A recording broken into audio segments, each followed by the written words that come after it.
Well, for Enterprise fans, I hope you took a second to, grab a drink, get a stretch, take a moment, as we're going to get into the second half of this free Enterprise doubleheader tonight. I am Demarine2. I am joined this evening by Hupfin. How are you doing? I am doing pretty well. How about yourself? I'm ready for another exciting race this week. I've been watching a lot of these runs, and they've been pretty amazing so far, so hopefully we're in for another good one. Yeah, and we are going to watch two of our 2-0 runners so far in the Swiss rounds. Stone Dingley and Golden Hades will be facing off. I did get to spot the starting character here as we see Stone Dingley and kind of messing with the names. We got an Eddie start. We're starting with Eddie. It's Edward. We're starting with Eddie. Well, it sounds like one of us is excited about that. I just love it when a plan comes together and then is thrown apart by a bard. So, there are other characters in this game. We are likely to see Edward shuffled off to the great beyond at some point for a better character, hopefully, but it'll make for a real interesting start, which will be a lot of fun. Yep, he can do things, but yeah, we have distinct 10. There are 9 other characters that will potentially show up, and they're going to be better. Unless we get a spoon as like our starting item, we're probably not going to see much bard in this race. Yeah, I mean, we'll probably strap a bow to Edward or something at this point in time, at least to get us through the early game, but there's a lot to think about, certainly, and there's a lot of seed in front of us. We've got 2 boss hunts. You've got Mylan, and you've got Mylan and Pals 2, the re-palling, I guess. I don't know, I got nothing. You have Mylan. Well, no, the first fight, the 4th objective, that's Mylan and friends. The elements fight, that's Mylan and associates. That's Mylan getting professional. Ah, okay, yeah, I got it now. Perfect. But we do not have to battle Mylan's solo album at all, unless that is, naturally gating some item that is required. As we do have those 3 consistent objectives throughout the Swiss rounds, and those do require a fair amount of key items to get through. Yeah, a lot of deep clears so far. I mean, we've seen some real fast seeds, but most of these seeds have been in that like hour and 45 to 2 hour sweet spot, especially because a lot of the time, if you've got Moon and Earth that you need to do both to complete the seed, there's a chance that we're going to see basically the entirety of the seed. But I guess we're about to hit the road here, take to the skies. We've got a Punch Wizard, we've got a Mega Sisters, and we've got a Rock to start. So we're going to tie a string around that and keep moving. Yep, that is a solid start for getting a bit of additional DPS, and by a bit of additional DPS, I mean any DPS. Even with Sineki on, Yang starts off decent enough as an early character, and of course that Adamant Rock, that's one less thing to worry about.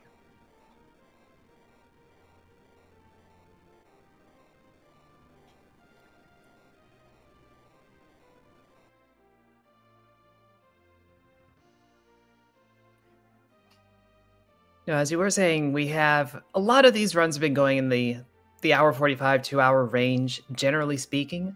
Golden Hades so far in this tournament has been on the faster side of clears, running like 120, 140. You just kind of get that luck with seeds sometimes. You just get jetty ones, or even mildly jetty ones. Not sure if that's going to be the sort of thing that works in Golden Hades' advantage, something fast or what have you. But starting off, going to the Watery Pass, getting some of this T-Wild loot, or T-Wild-ish loot. Stuff that may work out a little bit better, given that this area is kind of lonely.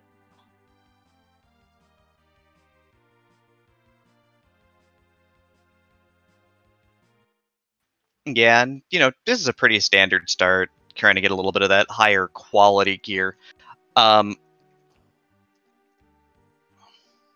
Am keeping an eye out. It looks like Stone Dingley did start their seed, so we're having a little bit of minor technical difficulty here, but they are started at this point in time, and we're just getting their feed cleaned up. So give us a moment. Yep. So we are able to see Golden Hades over in Damsian did find that light sword down in the basement. Again, T Wildish. Sometimes you just find good stuff in an easy spot.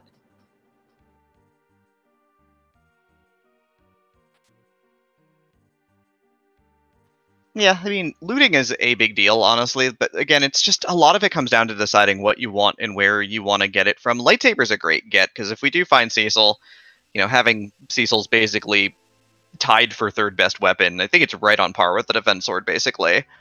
Is a good way to get started, certainly. Yeah, but I feel like we've been seeing as this event has gone on, kind of wavering on how much looting you actually want to do, because looting, that takes time getting the stuff. You fill up your inventory, now you're dealing with menuing time. It can compound, but again, we're starting with Sineki. All of our characters, they got a basic weapon and nothing else, so you kind of need stuff. Yeah, like armor goes way up, and not just for selling. Like a lot of people in a lot of earlier tournaments, it's like, I want to find heavy armor so I can sell it. Now it's like, I want to find heavy armor so I can make sure that I can equip it to my fighters when they show up in my party. A real important weapon in Damsian as well, Stone Dingley grabbing that rune axe. So if we get a Kane or a Sid, that is such a great weapon to kind of get us off the ground. It hits fairly hard, low accuracy, but you can put that character in the middle to mitigate that accuracy penalty and really lay on the damage in the early game. And we know where Mega Sisters are, and you know what they are? They're mages. I was going to say they were sisters, but I guess you're right about that too. Touche. Look, they're both in the name. What do you want? Yeah, they are mage. They are mage type enemies though, and mage type enemies take 4 times damage from the rune axe. So, if we have some way to absolutely ruin the some way to ruin the Mega Sisters, it's going to be through a Sid or a Kane for sure. I'm just loving how we have so far found 3 separate Thunderclaws. Yang only has 2 hands. That's 1 more Thunderclaw that we technically need. I mean, and you never want to double up on an elemental weapon because it's not really useful, so you use different elemental weapons. You really only need 1. That is true, but that is one of the best claws to give Yang. There are just so many bosses that have a thunder weakness. It's very valuable. Evil Wall up at the top of Mount Hobbs is not one of those bosses. Stone Dingley resetting out of the Evil Wall fight there. Rosa would be the character. So there is the primary white mage is available to our runners. Golden Hades dashing down into Antlion Cave and does find one of those bosses that takes additional damage from Thunder. It's Octomom to start us off here. Yeah, when you're swinging for several hundred a pop at the Antlion spot, Octomom has a whole script of getting slower and weaker as you hit it more. It's going to die before that happens. Yeah, this should be pretty academic, honestly, at this point in time. It's just not hitting very hard yet. So yeah, first key item check is going to go to Golden Hades. Looks like Stone Dingley has decided maybe it's time to try to find some power, look for some items, get this party geared up a little bit more to get going. So we'll see how that goes. Speaking of cane sticks. Yeah, we are very well kitted for the Dragoon we currently don't have and may not even see throughout the entire run. But if he shows up, hoo boy, he's got a sword.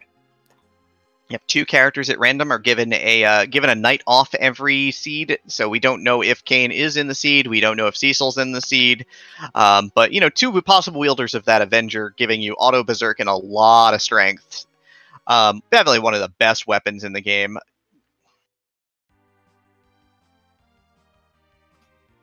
No, it feels like Stone Dingley is being very thorough about his shopping and about just acquiring the gear that he wants.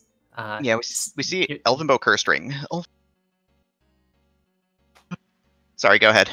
No, that curse ring is going to be the sort of thing you want, as he's selling out his inventory to obtain it. But stuff does sell for 1/4 in this flag set, so you got to sell more to get there. Yeah, but it's a good find. The -15 agility ends up being really useful because of how agility works in Final Fantasy IV. By greatly tanking the agility of your center member, it makes everything faster, both enemies and player characters, but a lot of late bosses are already so darn fast that they get multiple turns to your 1 turn. So instead, what if you didn't have to worry about that? What if instead you've got 1 set of character turns per enemy turn? That would be great.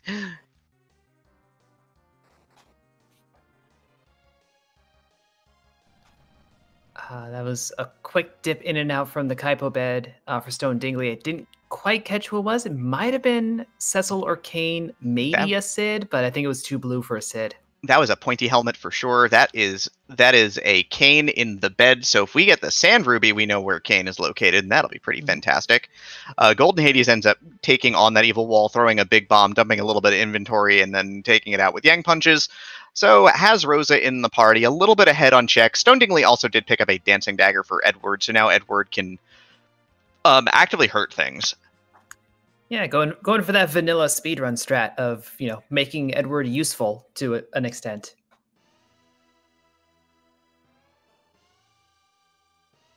Yeah, and much like the speedrun, Edward's going to be great from about now until about 20 minutes from now, and then he's going to leave the party forever.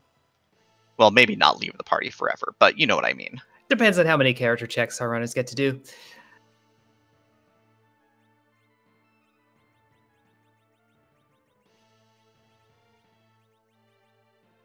Yeah, Stone Dingley does grab that big bomb from here in the watery pass as well. Looks like Golden Hades is grabbing a Poison Claw, so wanting that +3 strength for Yang alongside an Elemental Claw, trying to hit a little bit harder, so not a bad idea, certainly.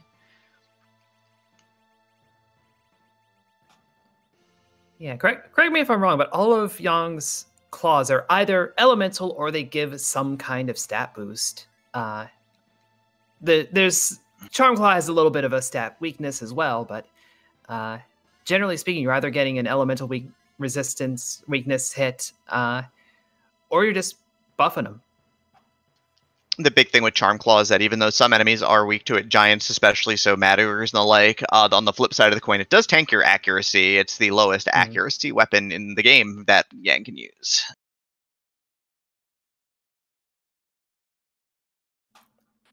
As a Stone Dingley rapidly through the Octomom fight. As it turns out that Evelyn is invading Fubul. Yeah, but the king and queen will get bored of this invasion soon enough and just kind of walk away. So that's easy enough.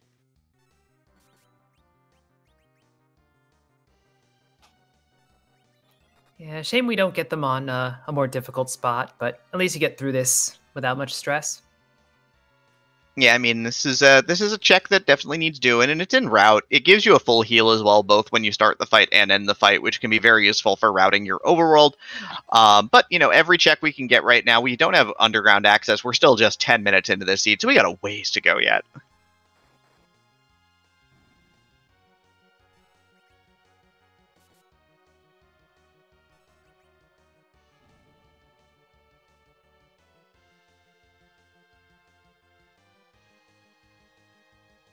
And Stone Dingley, of course, gearing up with some of that chest armor. Black Belt Gi for Yang, giving that extra strength. You've got the Karate Shirt for Edward, at least giving him some defense, which is always nice, and we're on our way.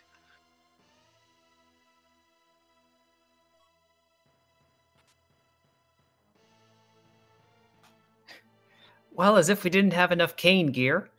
We get a Dragoon Spear for defending Fubul. Yeah, I mean, if Golden Hades knew what character was in the bed, he'd be chomping for the Sand Ruby. Just give me Kane, please. I will end this seed in a moment. Well, it's also possible that Kane is hanging out at Baron Inn, because we do have 3 duplicates, and I don't believe either of our runners went there. Yeah, as far as I'm aware, you're right. I have not seen the character there, so we're not sure what's going on that front here. But we've got, Stone Dingley still trying to get through this fight. Edward in the back with some armor is surviving pretty well, so this is working out all right. He's contributing. He's helping. He's helping the team. Bard is credit to team.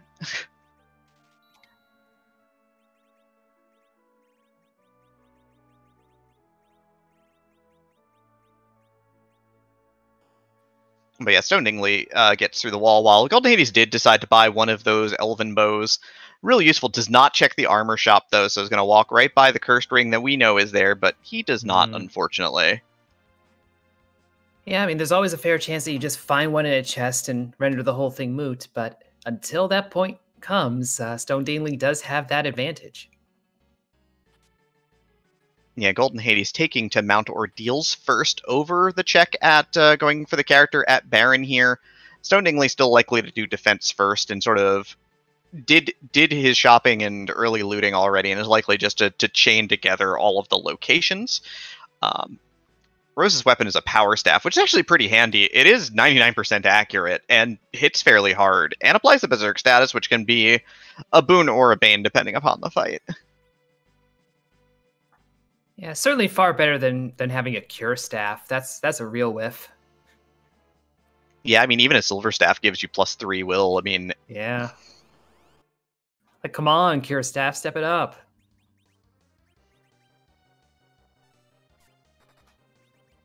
And that is our first objective we are seeing on Golden Hades' side, was finding the elements fight.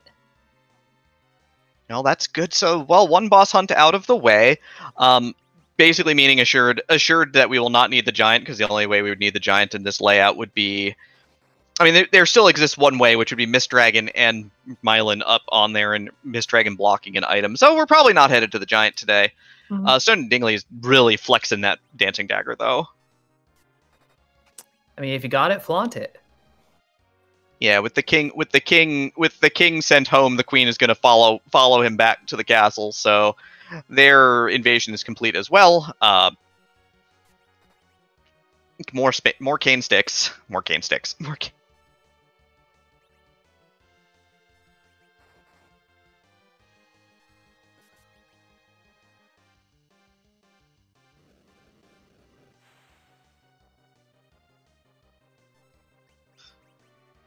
But yeah, turning over into the Rubicant form here on the elements is real bad, because AoE Fire 3, real bad. AoE Glare, even worse. Dropping Rosa. Edward's already dead. Yang does not have an Ice Claw equipped, so not doing quad damage to either Rubicant or to Kainatsu here. Yeah, this is starting to look like it's just going to be a 1v1 for the remainder. Rubicant is the roughest part of this fight. So if you get through it, you get through it, and Golden Hades is through it. But that is Yang getting all of the experience for that fight. Yeah, just laying down the thunder there to finish up the show. So good on Golden Hades, first boss down and first objective located. So again, still has that slight locational edge, but is a little bit behind in terms of gearing. Did grab an Elven Bow, so at least has got 2 DPS characters going right now. So that's an advantage, at least, in terms of getting caught up. And we'll see what the second boss is here on the Mount 10. Well, good thing you got lightning gear. Are we sure that he's got a degree? Look, I'm not an expert. I'm not allowed to certify PhDs of any sort. So why am I being interrogated? That's a fair point. I thought you might know if he was like just certified, or if he was actually like a PhD candidate, did some work in robotics and the like. But yeah, the good Dr. Luggage and his friend Robot are here at the top of the mountain as well. Fairly easy fight, but a little bit of a slow start to both parts. Stone Dingley found a Sorcerer's Shirt in the Baron pot in front of the inn. That's a great pickup in terms of armor. Yeah, we did get to see that Tella and the Mom Bomb were having a chat in the Baron Inn. That's a good utility character, honestly. Early on, Tella's, you go up ordeals, Tella's got a good suite of spells. Later on, you can slow him down right quick, especially Stone Dingley with that curse string. So, not a bad one to find overall. Yeah, Stone Dingley not terribly interested in fighting Mom Bomb, though. Go straight to the mountain instead.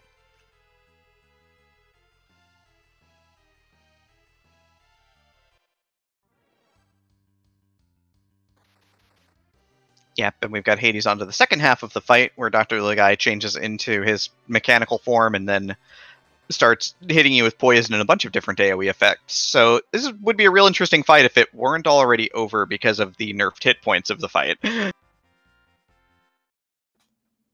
Yeah, that was never going to be a terribly threatening fight for Golden Hades, so he is through, going to head to the Crystal Chamber.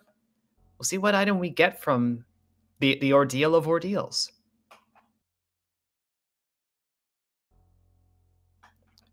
And we'll see if Stone Dingley has a better time with the elements fight.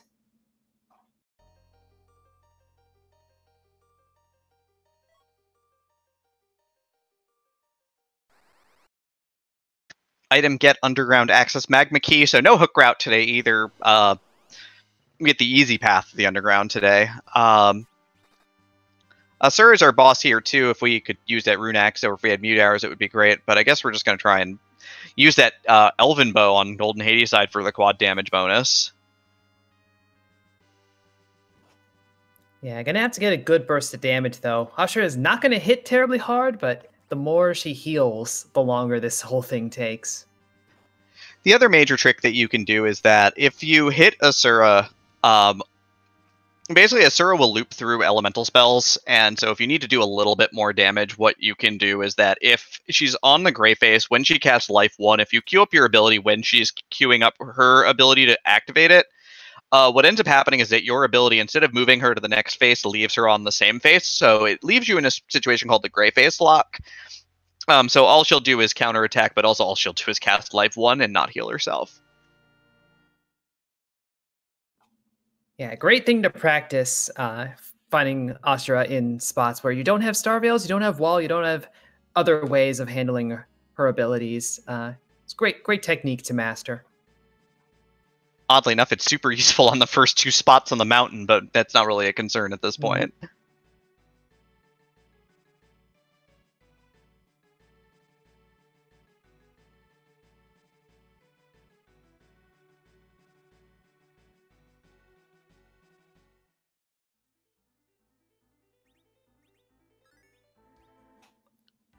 So yeah, we have the Baron in.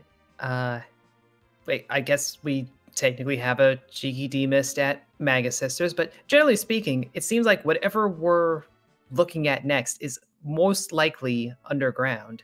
So our runners just gonna have to get prepared for whatever fights might be there. Yeah, I mean, with the magma key, it's not a it's not a long trip for sure. It's the easy way down, but on the flip side of the coin, we still need to find the hook if we want to turn in the pink tail.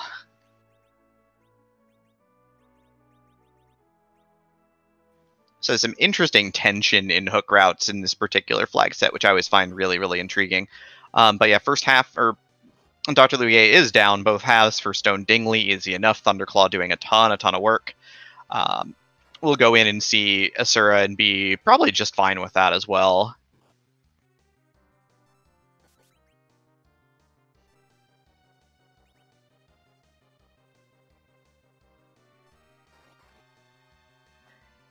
And that is Mom Bomb quickly going to the exploded phase. The HP for the Mom Bomb fight in the script is tweaked a little bit to make this explosion actually happen in more locations. The downside being that this is normally a very low HP spot, very fast, and now we have to deal with this. Look at this. This is a mess. Yeah, one item use, possibly one kick in this spot will dispatch the bombs. If you have an AoE item sitting around here, it looks like with the big bomb burnt off, it's going to be probably single target action here for Golden Hades for a minute.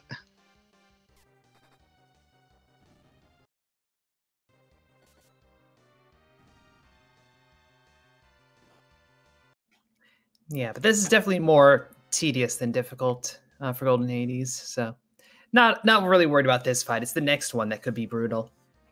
Yeah, I mean, these bombs will explode after a couple of turns, dealing their HP and damage. The gray bombs are a little bit annoying, but as you can see, the gray bombs had 32 hit points at this spot, and the lesser bombs had even less health. So, easy enough. Fight's down.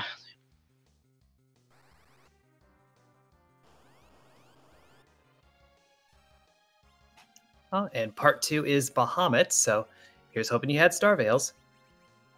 I mean, you do start with a couple on this flag set, so easy here's enough. Hoping you right? didn't spend those Star Veils foolishly. Yeah, here's hoping you just didn't throw out 2 of them on Asura to get through the fight, which it doesn't look like either of our runners did, so should be good times here. Hide Edward. Other 2 will set up some reflects. Not that Edward needs to survive this for experience points or anything, because you don't get any here. Bahamut's going to roar. 3, 2, 1. And now Bahamut is 3, 2, 1 dead.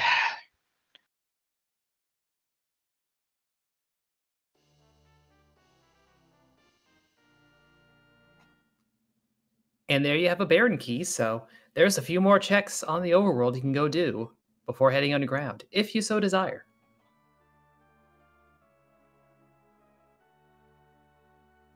But it seems like a Stone Dingley desires going to the underworld, or at least giving Agar a visit and doing some shopping.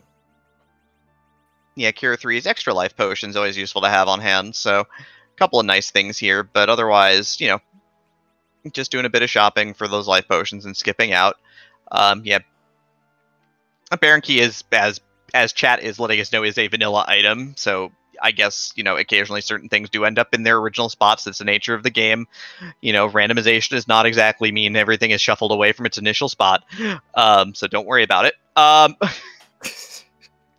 Look, it's longer, but it's longer and far less impactful than is even randomized.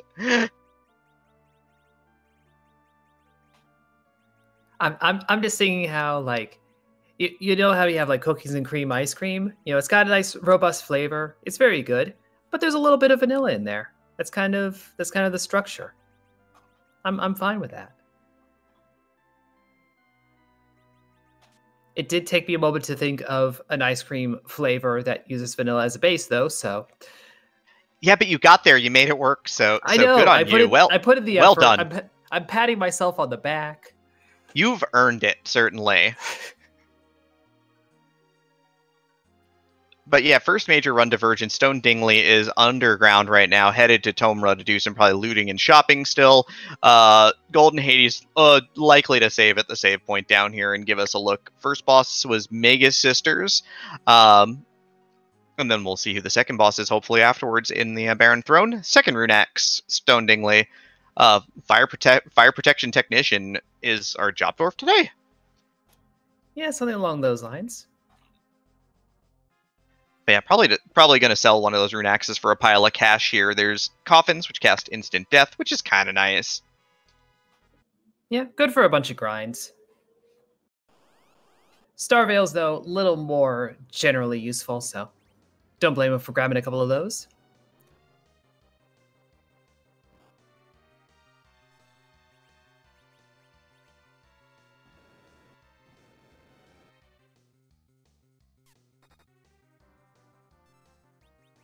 So decently high magic power here at the Magus Trio spot. Edward does have that Elven Bow, which does additional damage to mages as well. And Tella does have the full spell suite, which means that it's time to berserk Edward, who's got the bow equipped. I feel like the best bard is an angry bard, perhaps? Is he now going to play like angrier music? Is Edward going to start playing heavy metal? I mean, if you've heard some of the harp songs from this tournament, we know Edward can absolutely shred, so there is a chance for some death metal here, absolutely.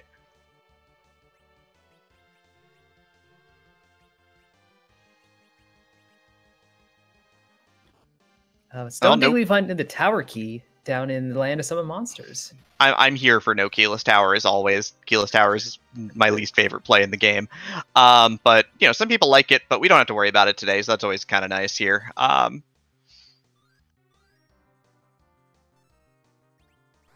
Second Strength Ring as well. So, again, kind of a slowish start here. I mean, we don't have a ton of DPS for doing Dwarf Castle, so, trying to reflect and shoot our way through this Mega Sister spot. And Golden Hades is going to get through it in good time. We're going to find, Golbez is in the Leviathan spot, and the Asura spot is Pale Dim, so that's going to hurt our party a lot. Golbez is doable at this point, though. Yeah, I think with a little bit of prep and all those Star Veils, you've got the equipment. You could maybe pull it off. But I don't blame anyone for saying, we'll worry about that later.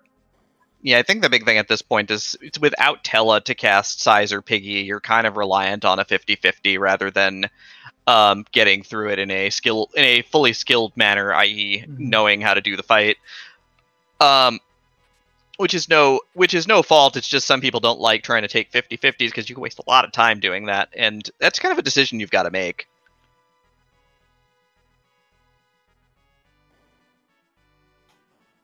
Golden Hades spending some extra time down here in Baron doing a lot of looting, going all the way towards the Odin throne, looting and hitting the inventory, of course.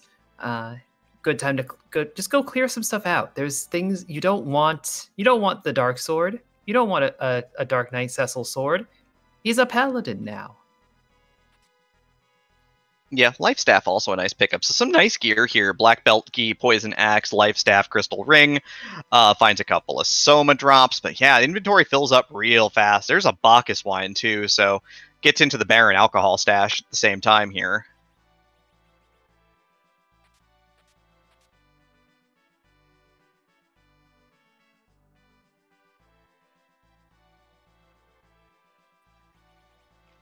And Stone Dingley sprinting up to do half cannon here. Gonna do the bottom half at least first here. We know this is Rubicant Elements already in the books at this point. So we're gonna get 1,000 hit points of leg, and that's about the end of that today.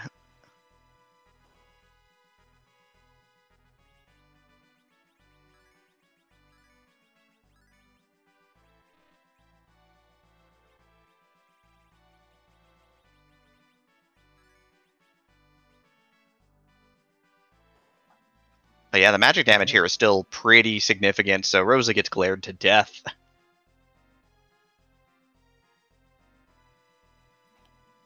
Yeah, that's normally where you fight the Dark Imps, which, if I remember correctly, they don't do any magic, and just the way things end up getting shuffled and set up, if they don't do a type of attack, that spot is really strong in that type of attack.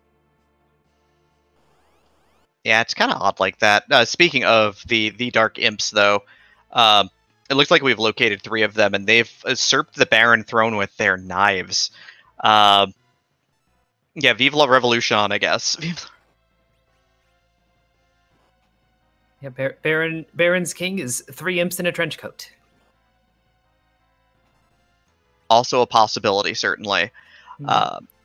Having Knock on Underground, though, doesn't have coffins to, like, IK these. It looks like, is there stone channeling from... You can use stone to kill these off with Tella instantly, or Fire 3 is a good one, too.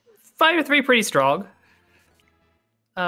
Hopefully. No, it actually wasn't strong at all. I mean, it did 700 damage. I mean, these are going to be packing a little bit over 1,300 apiece at this point, so got a little bit of work to do. Yeah, I wanted a bigger boom. Tella, bigger boom. It's Tella. He's old and kind of feeble. Look, I can dream.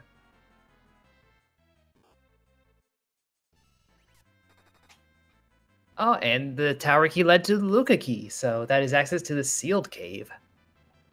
Well, all keys located. Interestingly enough. Yeah, just get that whole row taken care of. Next we can worry about getting all crystals. Yeah, they're not neatly in a line, but there's certainly reasons for that. Yeah. Probably not the character you wanted to see for finishing up Baron Castle, though. It's Rydia. Fairly weak character in these flags, honestly. Just takes a lot of effort to get up to big spells. If Sirens are down in the underground in Dwarf Castle, though, there's a chance to maybe try and grind her up a lot early on, and then even more so later on. Stone Dingley looks like he is more interested in this free check rather than like Dwarf Castle or anything else at this point, though. Yeah, during the Swiss rounds, we do not have that whole XP catch-up mechanic that is usually available in Free Enterprise. So Rydia starts at level 1. She's just going to get the same amount of XP as everybody else. And it takes quite a lot to make her interesting, even normally. So it is very difficult to get her up to the point that you want her at. Oh, that's a good find in the Baron Trash Bin, though. Possibly the best item you could have gotten there is the Darkness Crystal. So Moon is on the table, and with this still fairly anemic party, it's likely that a quick run up to the Moon, at least for the character, might be in order here, but we'll see what Golden Hades' decision is. Stone Dingley's free check is just a black shirt, which without any black mages, except for, I guess, Tella's available to us, so you're just going to reset out of it, not too terribly interested.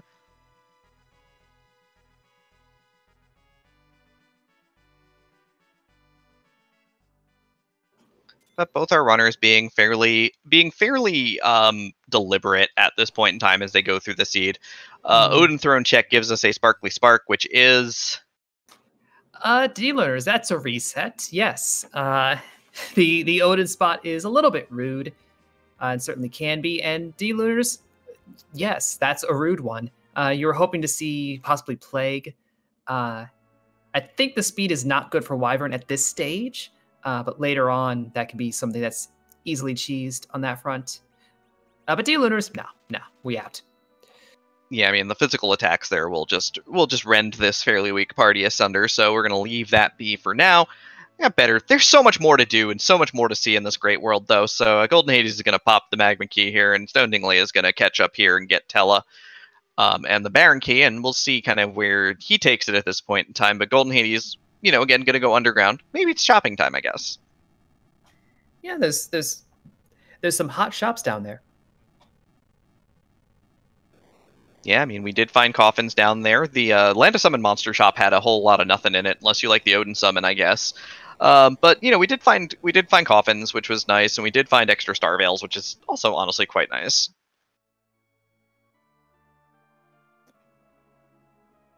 And you'll see the item cash out. You'll see the firebomb cash out from Stone Dingley to quickly take out all 6 bombs at the same time. Yep, much faster when you got that in your pocket.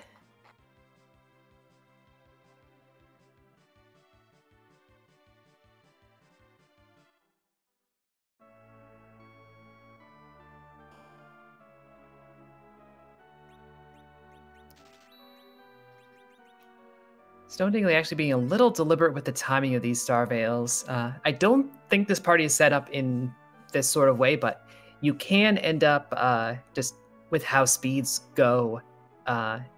You pop a Star Veil and it falls off before Bahamut actually gets a chance to do his thing. It's very unfortunate and annoying when that happens.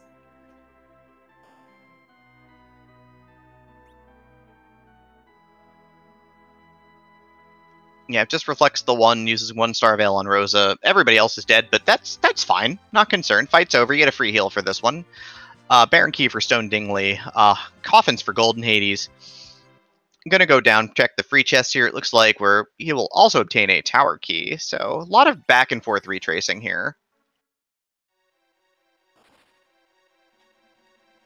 Yeah, that does make the full key bingo for Stone Dingley. He's got a full row. Good job. Doesn't win anything, but hey, it's kind of cool.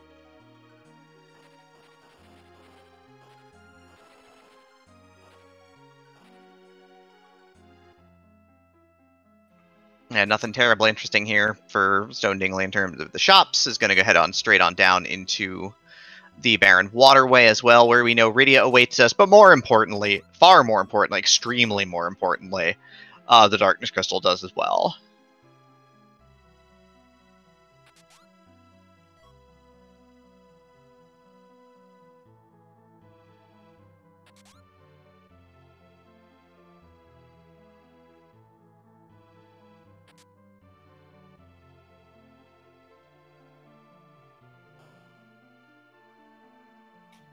So see if Golden Hades is at all interested in taking on these Fey March fights.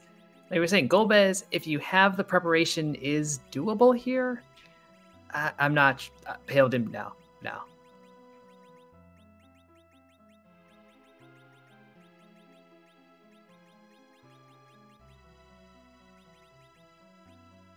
Yeah, shuffling some gear around, grabbing that rune ring, putting it on. The nice thing about Tella is that he literally never gets fast enough for you to not be able to just put the cursed ring on him and fully anchor your party for late fights, which is always nice.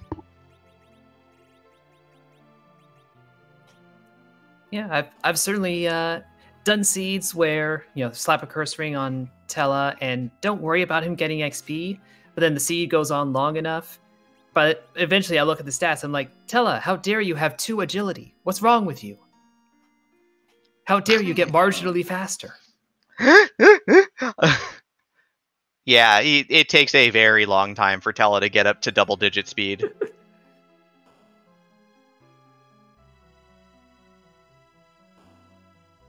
But yeah, Golden Hades is looping through here, and it looks like is kind of interested in this Golbez fight, maybe? We'll see.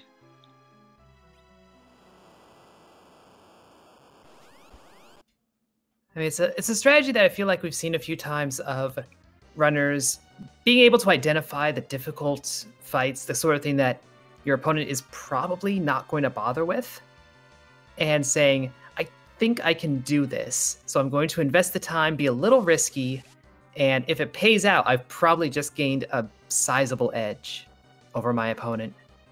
Yeah, the tough thing here is that this is the that you have to be a little careful of, is this is the Leviathan spot where the magic output's a fair bit lower than the Asura spot. So you do need to be a little aware of that and just make sure that your walls don't go falling off, because if they do, well, Golbez will still kill you. Yeah, the magic power is lower, but it's not low. But Golden Hades, it looks like the crystal ring on Rosa, something preventing the paralysis from hitting, so that is a free Star Veil on her. Yeah, it doesn't prevent the death effect, so did need to roll through and not have Rosa die, which she, being a white mage and great at all things that this game offers us, easily survives. And yeah, the magic power is lower, but this Lit 3 still hits for like, 2,500, so not an insignificant amount. It's going to take like 8 or 9 spell casts to work through this this health tally for sure, at least, though. So you do need to be a little aware of that fact. About 4,500 damage a cycle here. Like, the Lightning 3's low rolling doesn't help any, because those are the ones that are capable of rolling over 3 grand.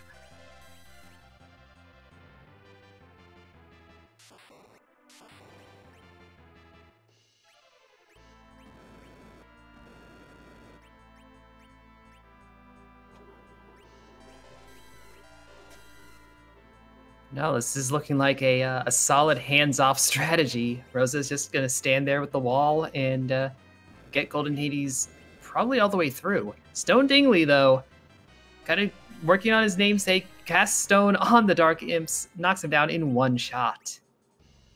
Yeah, so Rydia, not so great. Darkness Crystal, fantastic. Pretty close to killing Golbez here, though. You do have to understand that Golbez has additional hit points to make sure that he can go into his script, and when his health is below a certain point, when you strike him, he will do the Y script and die. So doing alright so far.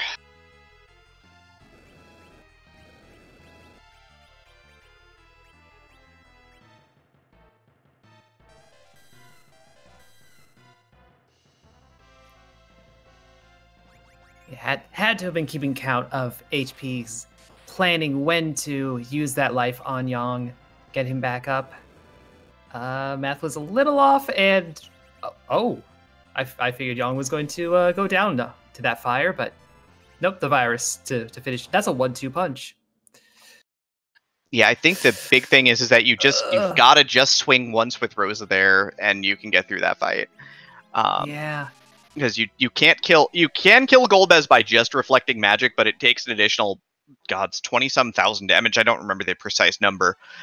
That's a lot of spells in most spots. Like, it's not a realistic thing to do. Certainly, you do need to just give him a quick direct tap to pop the script that says, hey, maybe Golbez, you should probably go get ice cream and maybe take off that heavy armor so you can be shirtless. Damn. So Golden Hades is going to bail on that for the time being.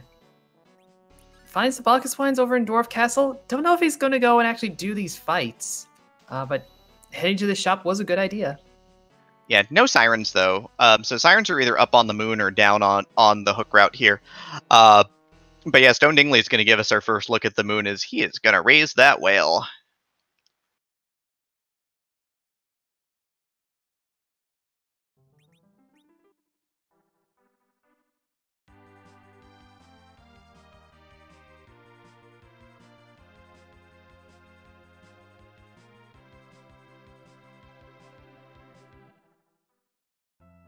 Yeah, Golden Hades not terribly interested in what bounty remains here in the underground, so it's probably going to do Sheila 1. It's going to be a black shirt.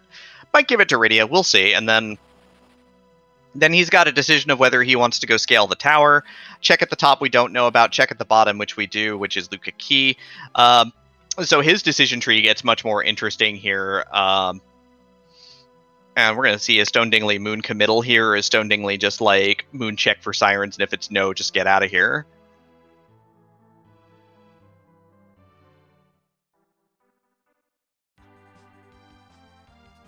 I mean, we do have a handful of free bosses left, but not so many that it's worth doing a lot of face checks. I think you check the shop, you check the character, and if you don't like either of them, you load an old save. Yeah, ideal output here would be sirens and hourglasses. We get half of the trick here. There are hourglasses here. Sirens, however, not on the offer here, so no easy grinding at this point just yet. But yeah, it looks like there's going to be an inventory dump for hourglasses here. Going to grab 2, grab a couple of tents, and head on out. So we'll kind of see what this leads to. We still have the character check as well, which could greatly upgrade Stone Dingley's power. Yeah, it could easily be an edge or a food. Those are the two that are always gated behind some key item, which really doesn't remove a lot of character checks from the table, but you're always hoping for something a little higher power and a little higher level out of the gate. I mean, Cecil or Kane would also be fantastic. We're equipped. We've got chainsaws in our inventory, and that's usually pretty rad as well. How do you feel about a child? Bad, very bad. This is not what I wanted to see up here if I were running this seed.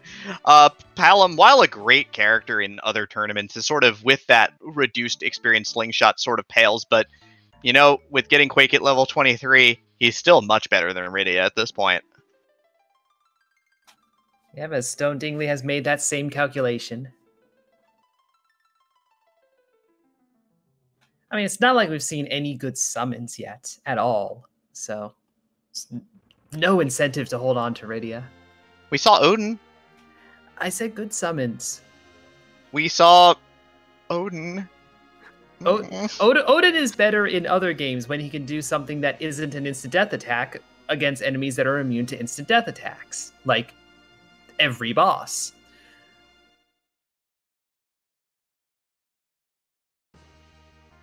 All right, Stone Dingley's probably is headed back into the underground. So top of tower is an option. Luca Cave is an option. Dwarf Castle still exists as well. And at this point in time, given the characters we've seen so far, seems like a good bet for increasing our party's power. But we do have to see that the Valvalis is in the first spot is incredibly frightening.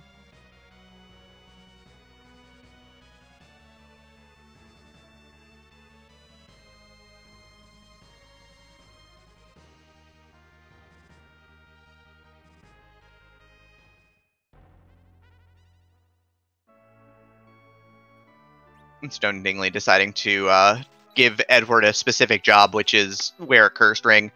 Pile hourglasses here for Golden Hades. Going to grab, looks like 5 or 6. So getting stocked up.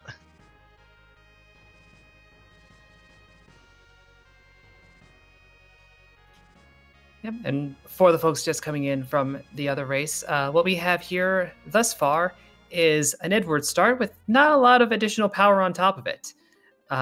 So our runners have found Magma Key and Darkness Crystal. They have all the overworlds to look at, but not really finding anything for meaningful progression on the objectives. So this is a surprising bit of a slog, I dare say.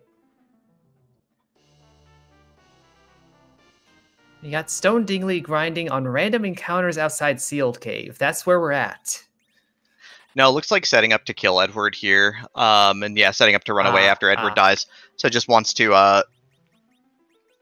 remove Edward from the playfield for now. Wait, is it time? Oh god, 2 nights in a row. What's happening? Should I be scared? We're gonna kill some doors. Again. We're putting Tella at the bottom, so Reflect gonna go off here, right? So you do that. There's the search. Tella's gonna take a turn. Nope, Tella's super slow. No. Tella's like, God, Tella's so old. Yeah, do need to slow the battle speed down a hair as well. I would make a joke about, you know, being old enough that you have trouble with doors, but I've had trouble with doors, and yeah. I mean, look, you put a bar on it, and it's got like a little, like sort of a handle, so you think, oh, that's a pull. That's like I grab that head, and it's a push. It's a push door. Yeah, bad design.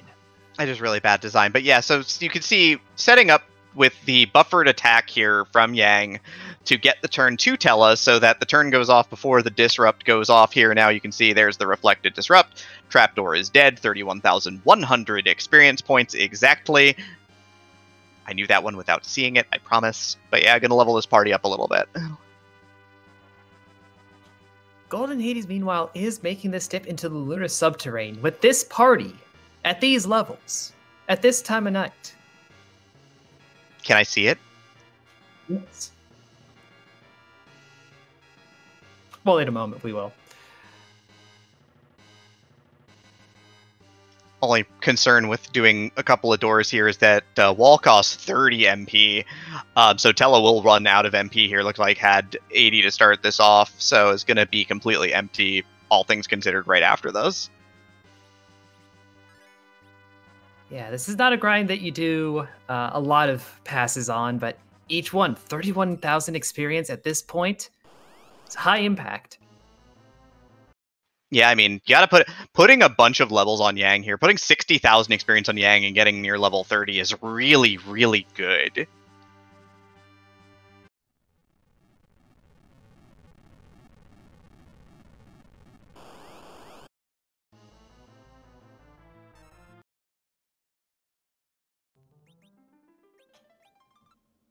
Meanwhile, Golden Hades up on the moon has found Leviathan at the Ribbon Room and DKC over next door.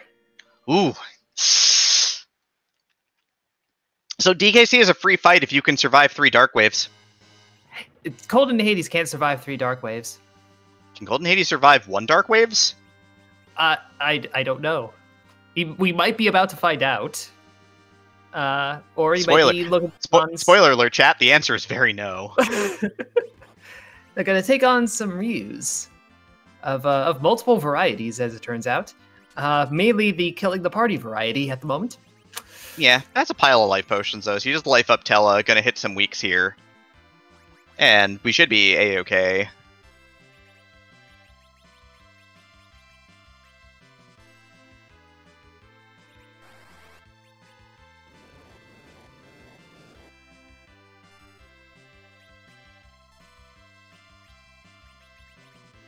But Stone Dingley's whole pattern, whole flow is just falling apart.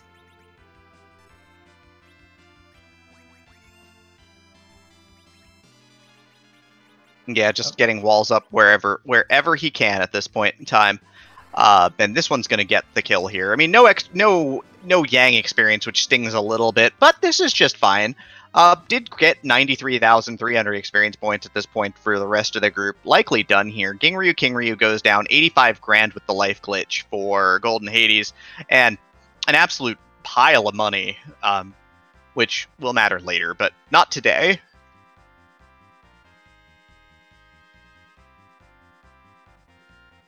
Yeah, so that is two interesting little grinds that we got to see there. Yeah, I don't know if this gets Golden Hades like in position to do anything down here, but it certainly puts Stone Dingley in the position to go ahead and take on the castle here, because Yang should be able to slam through Volvalis pretty easily here. Golden Hades forgetting to turn encounters off again. So, hey, another dragon. Let's do one more. Just one for the road. Yeah, the tough thing about getting a single fight rather than a double fight, of course, is that you can't life glitch because you need to have one live target at the end for that. So this is only 30,000 experience points, but you know, you toggled on encounters. It's not a big deal. I mean, we saw what Stone Dingley would go through for 30,000 experience. I mean, he went into Sealed Cave and made my night, so, you know.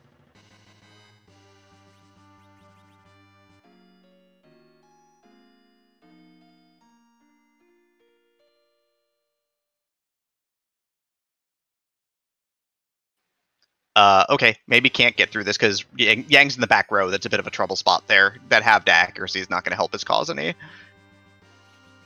Now, Valvis's whole thing is just a lot of evasion. Yeah, but now with the Rose with the tables turned, Rose flipped. There we go. 300 damage. This is gonna take a minute.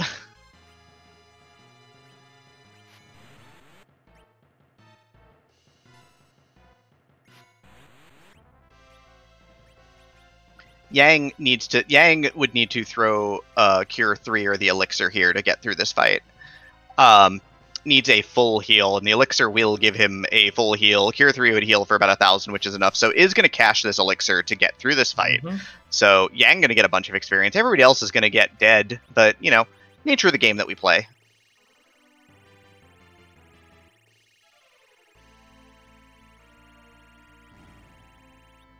And as the Dark Knight meditates and wanders off to think about what he's done, that's 2 levels, and that's a key item location. Not a key item, but a location.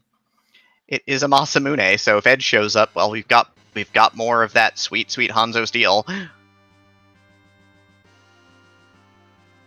Stone Dingley also had to be reminded to turn encounters off.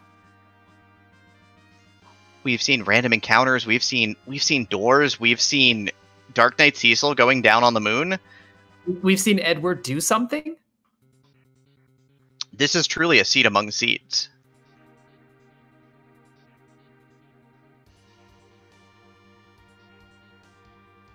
And we are hitting the 54-minute mark very shortly, and we have finished exactly 1 objective on both sides. So we're on our way. Yeah, Zoe Vermillion isn't even getting to push buttons. We push so few buttons. We need more buttons to push. Baigen, let us push. No, we're not going to. No, Baigen's definitely going to push our buttons. The reset button primarily. That is a brutal boss to see in that spot. Fast, heavy output, both magical and physical. Stone Dingley finding the hook, which, again, leads to a character which, at this juncture, if we can get through this fight here, we have a proper anchor with Anchor Edward here. If we can get through this fight, we're in great shape here for Stone Dingley.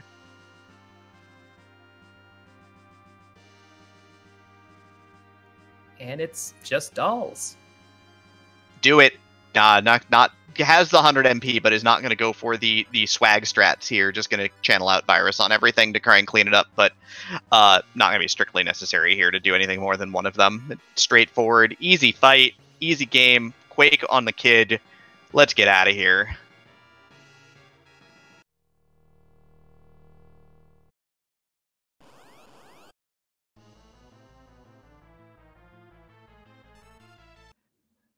Well, good news, Golden Hades has found D-Mist.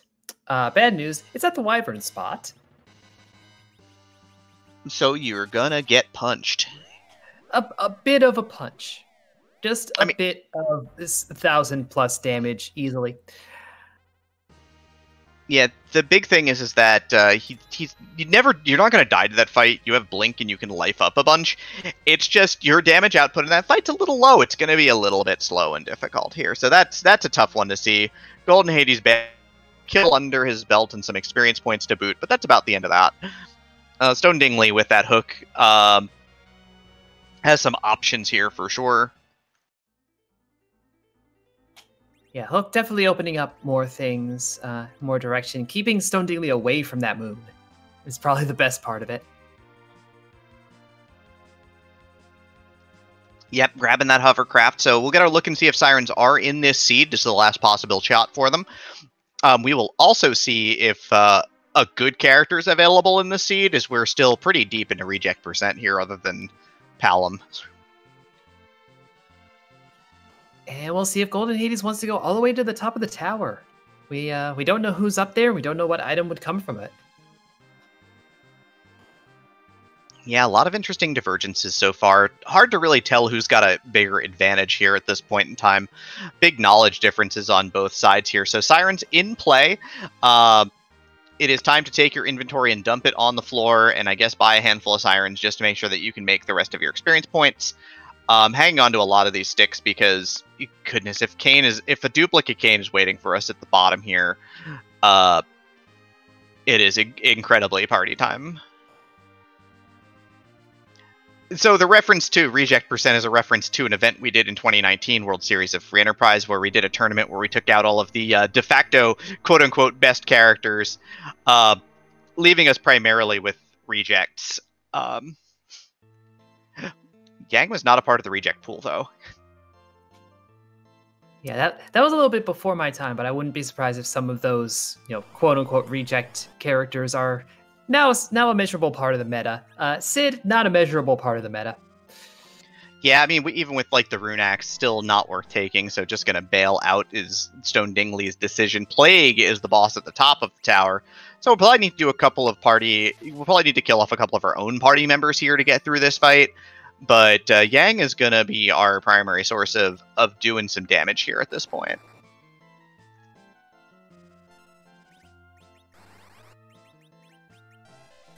Yeah, this would be not a bad time for some archery, but really just zerk up that Yang and manage your party so that the counts never quite hit 0. And you'll get there. You'll get there. Stone Dingley doing some of that boss hunting. We have not seen the Misty Cave. We did see the Watery Pass, that was the Alt Gauntlet, and it's the Baron Guards. Yeah, we know there's... Yeah, Kaipo Guardsmen. We know there's not a ton of free bosses on the moon as it is, but that's, not a heartening thing to see at this point in time for sure.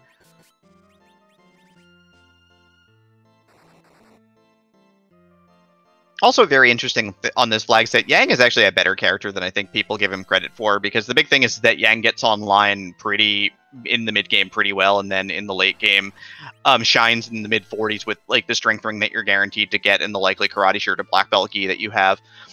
So Yang, don't sleep on Yang. Yang can lay some things Yang can lay out some bosses on these flags.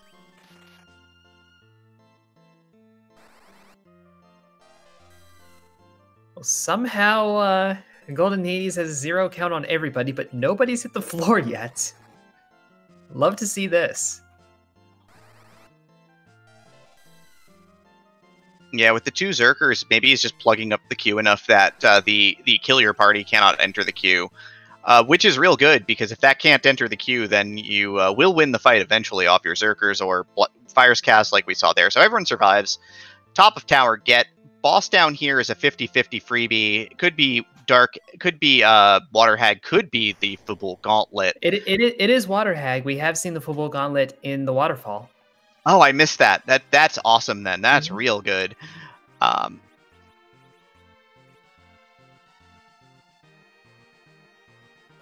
So yeah, get a little extra HP just to help you survive the punches from Water Hag, and yeah, it's just 3 taps and you're good. So, you want nothing? I usually want slightly more than nothing. Well, if you go into the tower, you're gonna get nothing from the top of the tower. I see. I would like to not go to the top of the tower. Single siren. Stone Dingley is like, yo, I got sirens now. I'm just gonna do some dragons and then kill Edward because I don't like Edward anymore. I'm gonna pile a pile of levels onto this Palom. I'm gonna put a pile of levels onto this Yang. This does mean if a Sand Ruby comes up, we're probably not taking Yang and going through the seed with an Avenger like a hot knife through butter, but that's sad for me.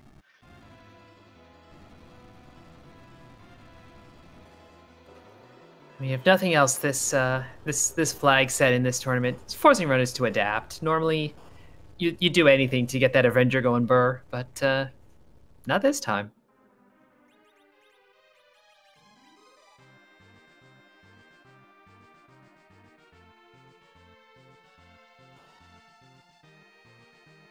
Gonna drop the battle speed a little bit for safety purposes for this fight, just to try and not take too many hits from Water Hag, because Water Hag's melees will kill you here. Oh god, you will die. It will hurt. That's of course bad if you need to get in 3 attacks or of any flavor to finish this fight, so queuing up an attack with Tella queues up a shot of fire 1 with the kid, and is on the way at this point. Swinging an aim should be donezo.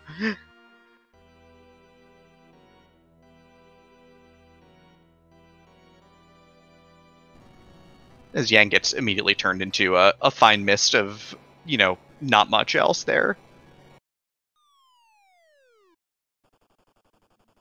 Well, he's got plenty of HP. It's fine. He can rest.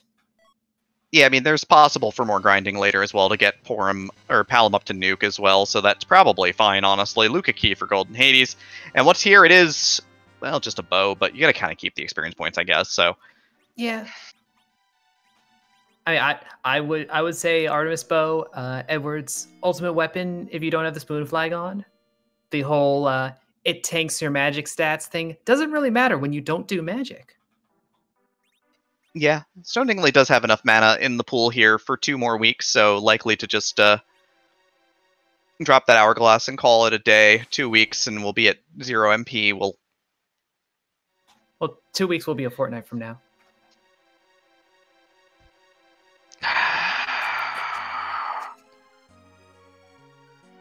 I'm out. I'm done. I'm good. I've heard enough. It's the tactical ones that I feel like work very well. But yeah, we are running out of the easy, reasonable checks. So yeah, we got those D-Lunars, we got Baigan, we got Demus, we got Rude Fights on the Moon. And that's probably going to be our progression. I'm here for Rude Fights on the Moon, but, you know, with Sirens and with Hourglasses and with all the tools that we need to get a pile of levels, you know what you can do to mitigate rudeness from bosses on the Moon? Power Overwhelming? Power Overwhelming. Cure 4 on Rosa, we've got Stone on the Kid, level 39. Feeling pretty alright here. Gonna cast Warp a couple times because Tella's out of mana.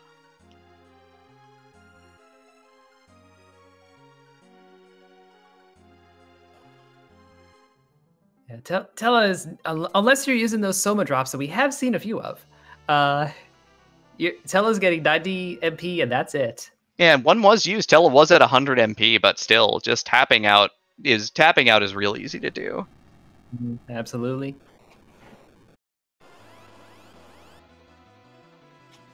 Goldenhades does grab that hook, and once he's done with the dolls, we'll be able to take that along and maybe check out the Sid that's on that path. Really, the shops are the more interesting stuff.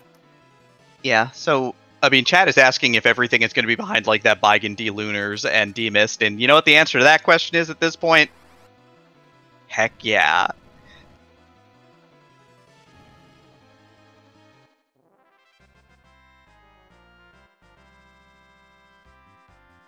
We are pushing on to the part of the seed that has given these flags a lot of their reputation for being fairly mean. We're getting into bad boss o'clock here.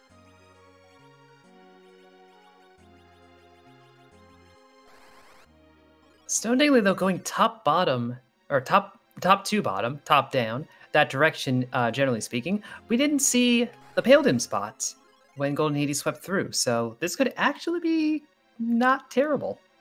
I mean, freebies left Baron Guard still exist at this point in time. Mylan Z exists, and this fight's not so bad. We have Fire 3, we've got Virus. We're being on like a Cure 4 Fire 3 caster plan for this fight's really strong. Only problem, of course, is Mylan Z only melees at the spot, and this spot can tag some characters pretty badly. And also, it's not the Mylan we were looking for. We want the one that comes with friends. We want the whole kit. This is just a lonely Mylan.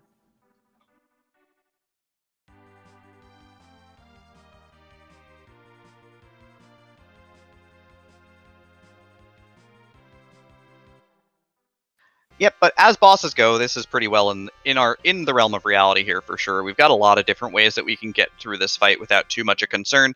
Berserk and Blink is going to be the game plan on Yang. It looks like we're just going to fire viruses here with off here with the Kid, and it looks like it's going to be Tella's job to keep this party hale and hearty as Rosa equips the Artemis bow and is ready to go to town. Yep, love to see a battle, Rosa. We're just seeing it all this seed, aren't we? Like, the only other spot here is that Goldenhades is going to try to give us a look at Dwarf Castle here, which we don't know what's here yet. We do know Valvalis is here. We do know there's a character here. It could be Kane. It could be Fu. It could be Cecil. It could be a duplicate Edward. Mm-hmm. Nothing's off the table here.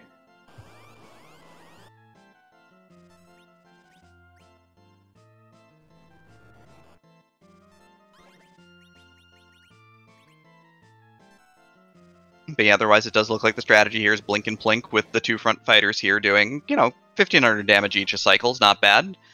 Virus out for another 1500 here, so we're getting through this fight. It's going just fine right now.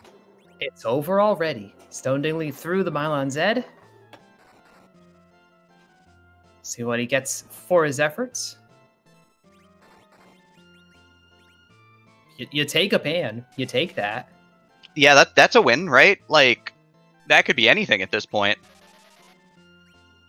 Yeah, could be... I mean, it could be junk. It could be any key item. It could be another pan. It can't be another pan. I mean, it could theoretically be Go mode in a very strange sort of world where it's Harp with Mylon at Harp, and you get one of your 2 other key items there from it. So Stone Dingley's gonna roll them bones, gonna gamble, heading for home, taking that pan home at this point. I mean, it could easily be Harp at the Sylphs, Legend Sword at Sheila 2, Mylon's chillin' in Cave Magnus. Let's go. Yeah, there's a few possibilities that are vanishingly rare. Like, odds are not great that this is full Go mode, but like we would absolutely need to see Twin Heart for full Go mode here. But it's possible. It is in the realm of reality. It's 2 checks. We know Sheila 1's a black shirt, so we know Sheila 1's a blank. But we don't know what the Sylphs have, and we don't know what Sheila's got for bringing back her kitchen utensils. Yeah, it's also possible, you know, Golden Hades gets the Earth Crystal that leads to a Harp with Mylon in the doing. Like, there's still plenty of opportunities, plenty of directions that all this could go. Yeah, Valhalla is going down fairly slowly, even with Yang having a pile of levels right now, swinging in for about 600 a swing. So it'll go down, but it'll take a minute. Val's not ever going to be fast here unless you have a real heavy hitter with strength gear, which we really kind of don't have. Well, there's half the prophecy.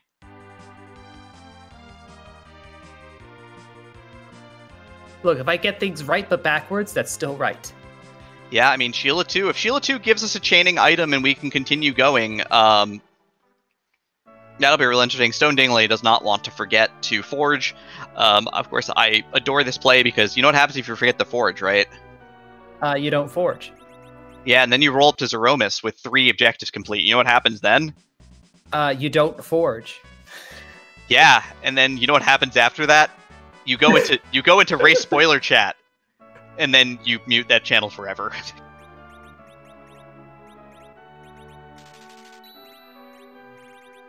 But of course, the other benefit of doing this objective, you get this shop. Other benefits of doing Dwarf Castle, though, is you get a character that is far better than anybody else in your party at this point in time. Hello, Fusoya. How are you doing? Yeah, and, you know, hello, Baron Guards. Hello, relatively free fight. 1 stone cast away from getting out of this one. Quake will do the job, too. This only has, like, 2,400 hit points, so...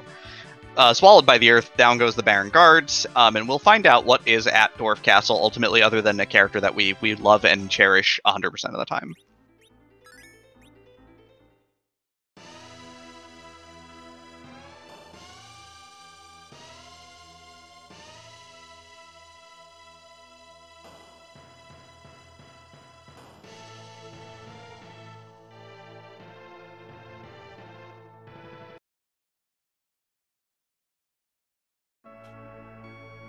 So we're wrapping up the Sheila checks and getting another black... Oh, wait, that's the first black shirt. I'm sorry. The second thing was the pass. Yeah, Dingley did reset out. Pass is nice. At least it means that if we have to go up to the moon to get our last item, we can come back for free and then not have to worry about going back a 3rd time. And that's a package from doing the Dwarf Castle. So the real prize is the Fusoya we got along the way.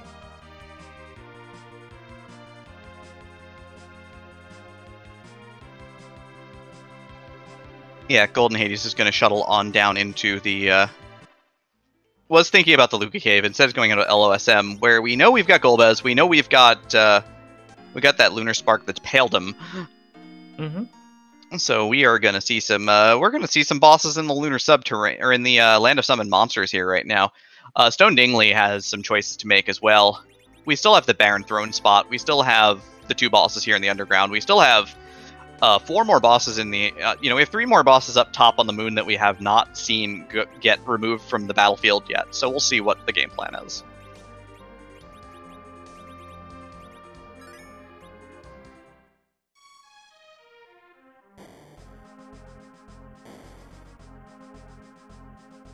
But yeah, so far, never a dull moment this seed. Certainly a lot of decisions and a lot of interesting decisions at this point. Yeah, a lot of difficult maneuvers to make early on, and now we're seeing, wide divergence here between these two runners, and neither approach is terribly bad. I'd say Stone Dingley's certainly like having that extra objective on the board helps, but we don't know. This all the value could be down here where Golden Hades is right now.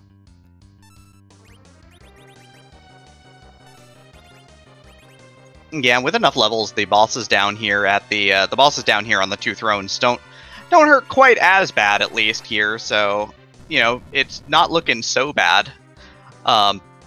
Quake going off. We're gonna see a channel. We're gonna see a big bomb get thrown. We're gonna see some viruses go off.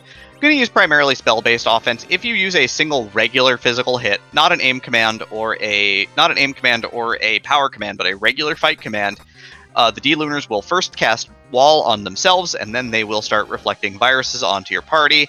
The magic power on those viruses is ridiculous for some reason, and your party gets just absolutely devastated. Just brutal. Fortunately, if you're able to survive a while and just don't have the damage output, you can always try to queue up, set up a bunch of walls, set up a bunch of star veils, and bounce the bad breath that they eventually do, because I guess they're part mobile or something, and turn them into frogs, which at that point, they can try to cast virus all they want. It ain't happening. Yeah, I mean, other thing you see Cure 4 getting used offensively. These are undead. They're weak to fire. They're weak to curative magics. So gonna try and use Cure 4 to help burn these down. Rosa Cure 4 is gonna kill the first, which means we're pretty close to Quake kill in the second, because we've only hit these with AoE damage at this point.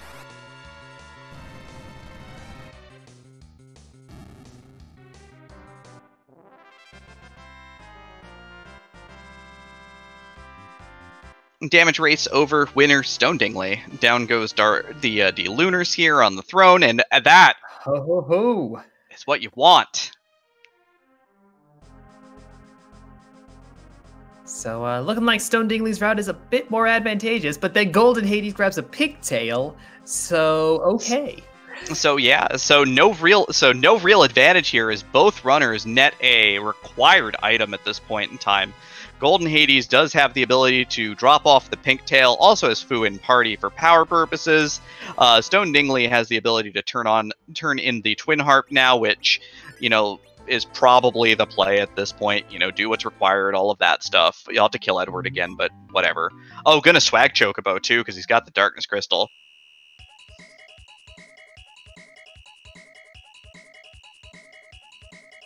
You know you can do it. You gotta do it.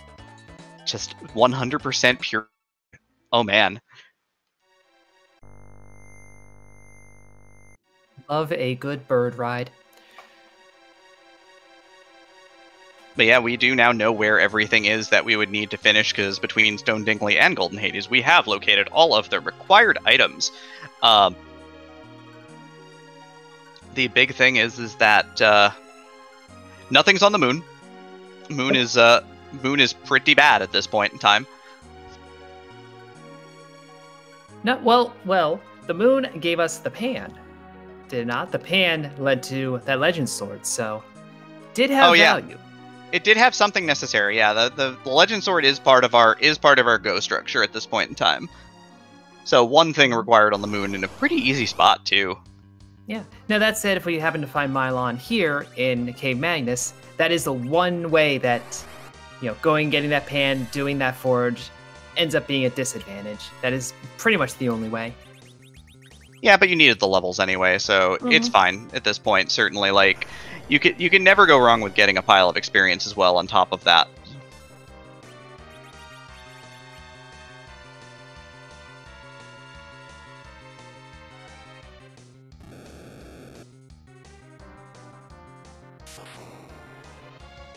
But Stone Dingley not able to knock down his party quickly enough is going to have to deal with the the elemental tri-attack before we get to hear some tunes from DJ Spoony B.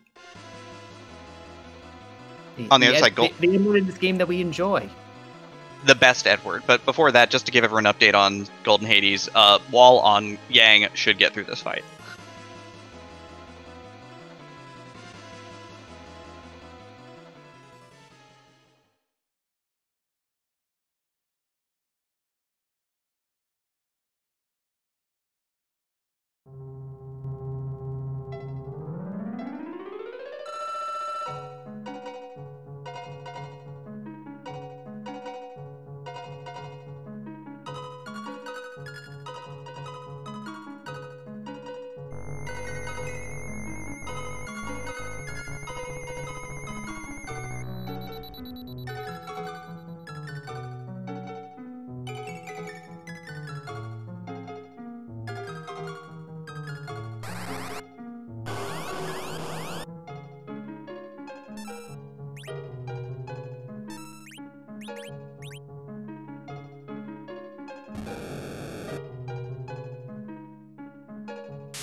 Original Rainbow Road is a bop.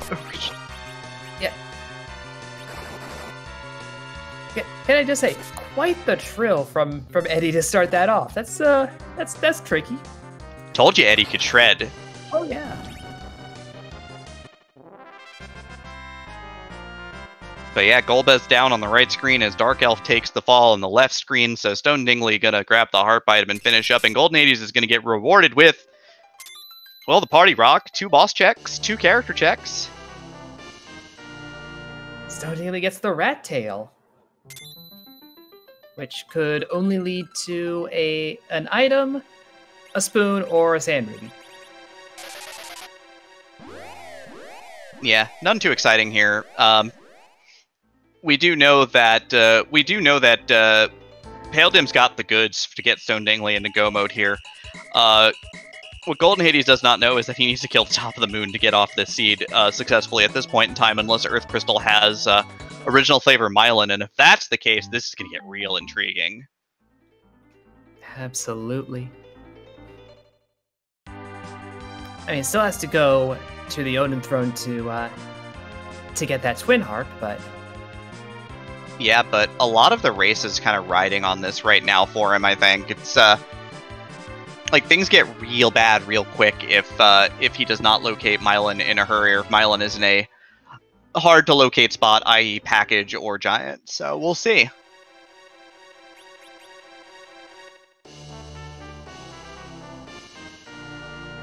You know, it doesn't feel like that long ago we were sitting here worried when objectives were going to start taking off, because we just didn't have the things. But our runners have just found everything in very short order. They just have to put all the pieces together. You want to dual wield Avengers? I mean, I could get that angry. I could probably get that angry. Oh, they are heavy swords. They're two-handed swords. Yeah, they are two-handed swords. Could you imagine dual wielding them? You imagine how powerful Kane could be if he could dual wield Avengers? I'm just imagining the Avenger sword is like it's like Cloud's Buster sword in size, and it's like that's a two-handed, that's a big sword. How are you going to wield 2 of those? Very carefully. I mean, it's a sword, so I would hope so. Stone Dingley is making the play down to the lunar subterrane here, which we know does not have the pink tail. We in the booth that can see everything know that the pink tail is down in the land of summoned monsters.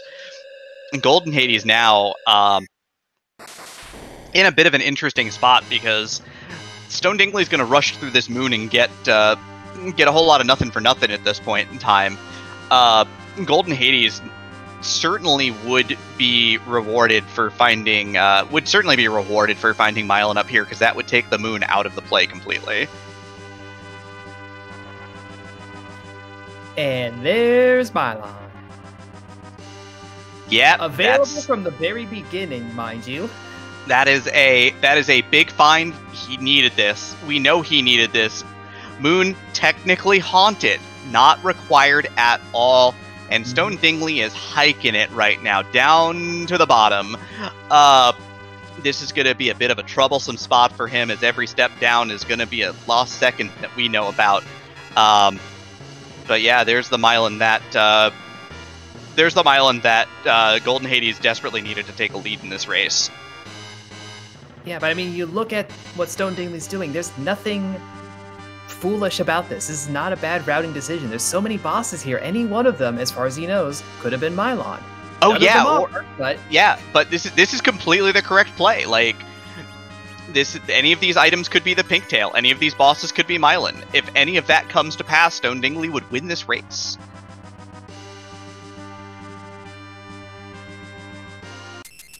Yeah, so like odds are good. Like, this is the probability play, but Moon's gonna burn him here, unfortunately, and that's kind of a sad statement. Yeah, Legend Sword already in hand. Legend Sword was from the Pan, which was at the Murasame altar. So Legend Sword's already been retrieved and turned in. Well, finally we get an edge available. Somewhat far too late, certainly, here. Yeah, Golden Hades not even gonna bother. Is gonna take Sid. That's the surprising set of decisions here. I mean, I think he's going to be committal to Reflect Strats here. Like, I think he's taking Sid to anchor this group. Yeah, no, that is valid. Sid's a little bit slow, and there are axes that make him even slower. Yeah, the Dwarfax -5 for Sid at base level is actually good enough to anchor your party for Zeromus for reflective strats. You do need to kill Sid here, though. Sid does need to die for the next couple of fights if that's your game plan. We'll kind of see if that's the plan or not. Stone Dingley is working through this heavy hit point Leviathan, but bunch of Lightning 3s. Lightning Claws on Yang, Berserk doing 3,600 damage, so this is going to come down in short order at least.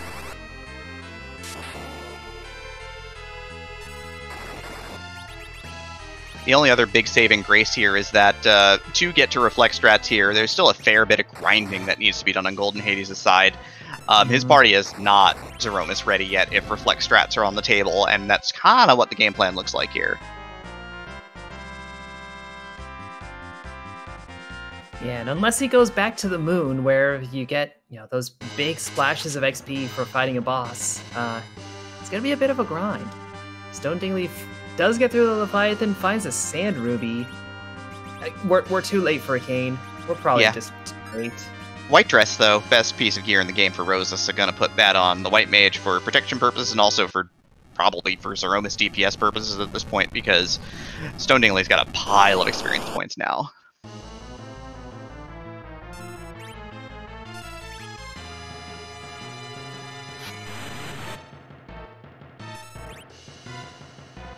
Now it's just an Excalibur out of the Earth Crystal, so a bit of a dead end there. But we kind of knew that was coming. Yeah, Holy Sword for the Holy Man who decided to wholly take this seat off, clearly. But Golden Hades is making the right play, is going into Baron Castle, going to go down to the Odin Throne. That will get you the Cave Magnus check.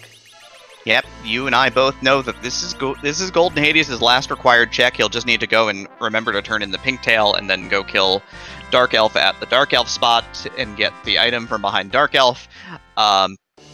Stone Dingley takes down Dark Knight Cecil here, adds on a sword for Edge, who just appeared in the seat far too late for any use here.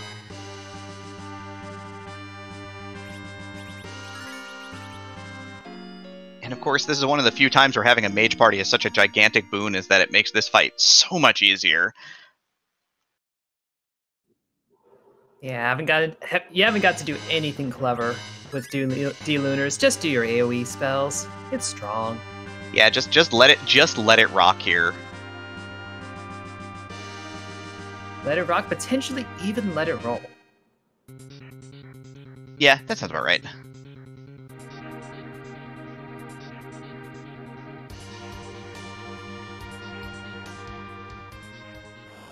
Now Stone Dingley is going to have some less than fun here. What's the opposite of fun? I feel like there are several jokes I could make, none of which I want to attach to my name at this time. I mean, look, you can get in trouble. I'm the person who would get you in trouble. Yeah, maybe keep those in your back pocket. I know what you're capable of.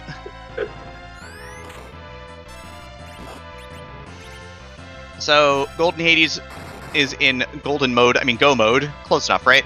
But yeah, can rock through the rest of this seed real quick. Does need to remember to drop off the pink tail. Will need to kill Dark Elf, but he is in final go mode here. Vigan getting absolutely blistered right now. Gonna wait on the Quake to make sure the arms come back so that the kid can take the arms back off a second time. Yang Berserk doing some good damage here, so this is going pretty swimmingly, honestly.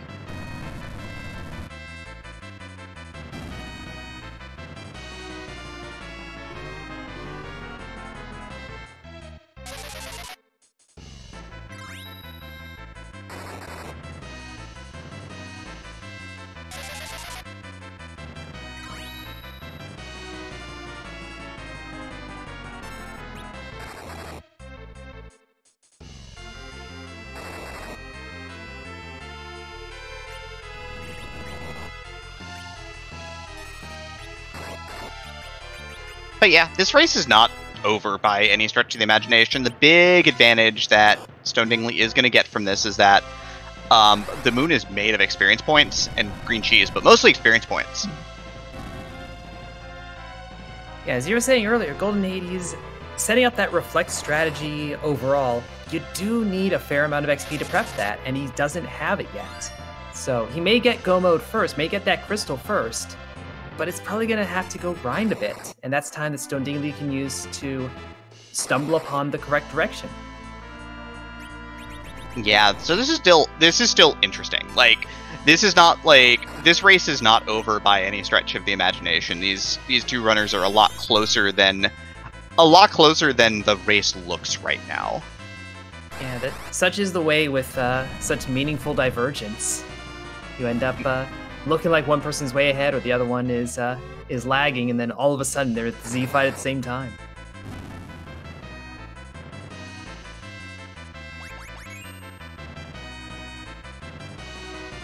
But yeah, this fight's nearly over at this point in time. Just needs to tag probably one or two more swings from Yang will do the job. It is one. 125,000 experience points. Goodness, that's a lot. One fight away from Nuke on the kid. Has white on Rosa already on tap here. Have a spoon. You need that to eat the ice cream. That's important. You're not wrong. Have you tried eating ice cream with other utensils? Because I haven't. It's challenging but doable with a butter knife. Spork is not the greatest thing. Fork, don't do it. But I guess we should give the fans really what they want, which is a potential encore from Edward, whose hands hurt a lot from this one.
Yeah, Rainbow Road still rocks out. I'm here for this. Absolutely. And Stone Dingley making decent progress on this D-Mist fight.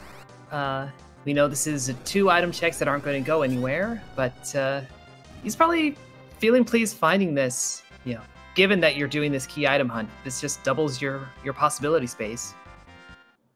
Yeah, this will complete his experience as well. Like, this should pour him to level 52. So we'll have Nuke on the kid at this point in time. Golden Hades just grabs his item to have it. It's a rat tail. Don't need it, but it will... Interestingly enough, that's probably the best thing he could have gotten in case he forgets about the pink tail. Because that will drive him back over to Adamant Cave, which will save the day.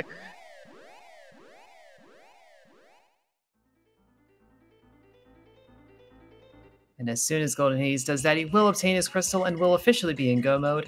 Like we were saying, though, there's that hunt for XP to make sure you can do your Zeroma strats, and we have no clue how long that is going to take.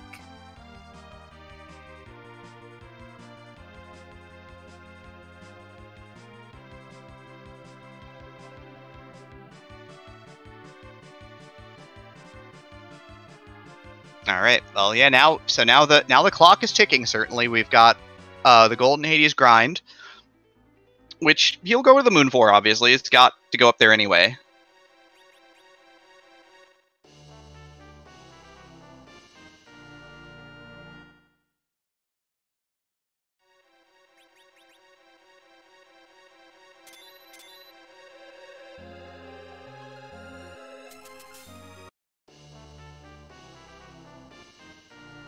Does Golden Hades have sirens? No, but if he remembers to check Eblin Cave, he will have sirens.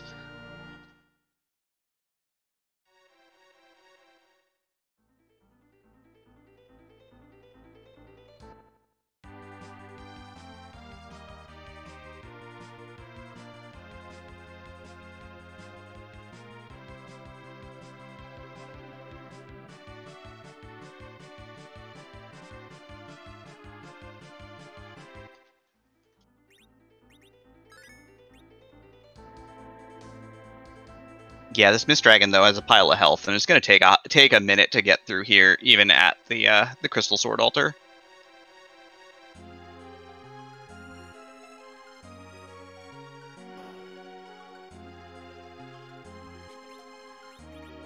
Yeah, I believe this is actually the last lunar boss that Stone Dingley has.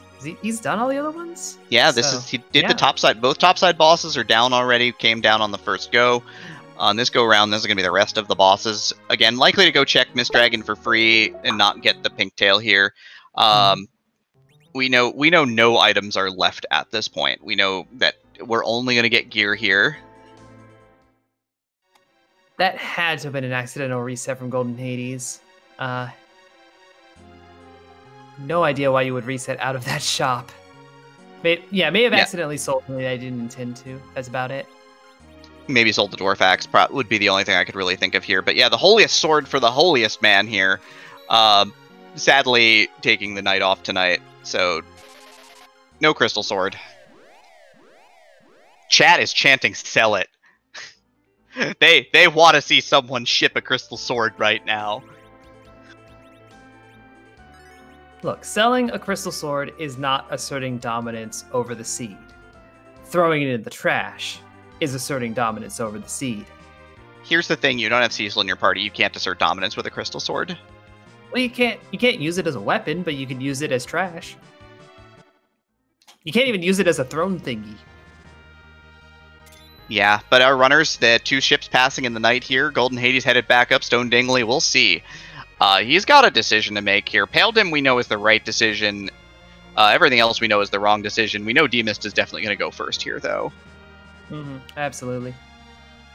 I kind of feel like if you're heading down to Land of Summon Monsters, you're doing Golbez first. You know you got the situation set up. You can handle that fight. Yeah, there's a Bahamut Orb for the Rydia that only Golden Hades has.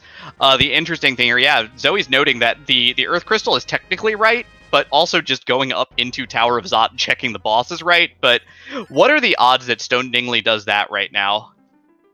Yeah, that's far too low. You're going and checking that spot without an Earth Crystal if you're looking for Demist. Anything else, and it's the gambliest of gambles. Yeah, the big thing is that it is noting that Golbez will get you to go up Zot at this point. And Golbez, since you can set yourself up with, you can kill party members off really easy if you really want to beforehand to set up the fight, because you could use the tiles here to do that. As long as you don't draw an Arachne, you can off your party members pretty easily. But we'll see what the Stone Dingley play here is here.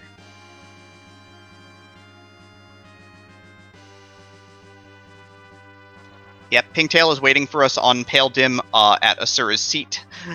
So the Queen of the Land of Summon Monsters is Stone Dingley's way out of the seat, it looks like, at this point.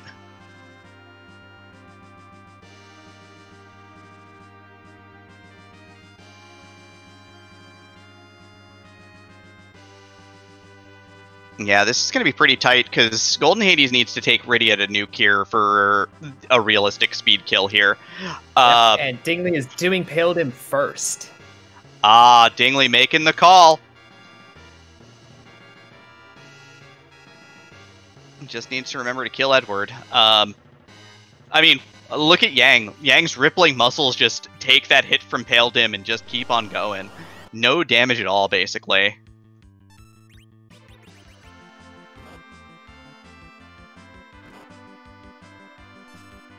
Yeah, here come the King Ryus for Golden Hades here, so gonna start setting up his grind. Rosa just absolutely betrays the heck out of Edward, who is now Deadward. 8,000 point nukes. The kid is ready to rock as well. Yeah, this spot's going according to plan, it looks like.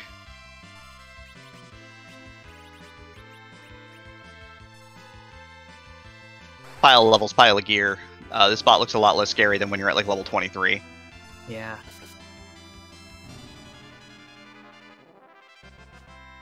Yeah, doing 8k with a nuke, you're good. Yeah, no, that's where you want to be. Pinktail for Stone Dingley. Go mode is set and ready to rock, so he's going to head on over. He's also got the pass in hand, so it does look like Stone Dingley is going to cut into the lead a little bit here. And by cut into the lead a little bit at this point in time in the race, that's exactly what you want to have happen.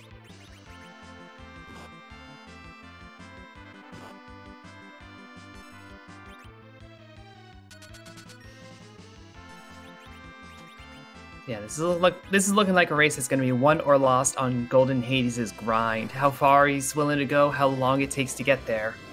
Yeah.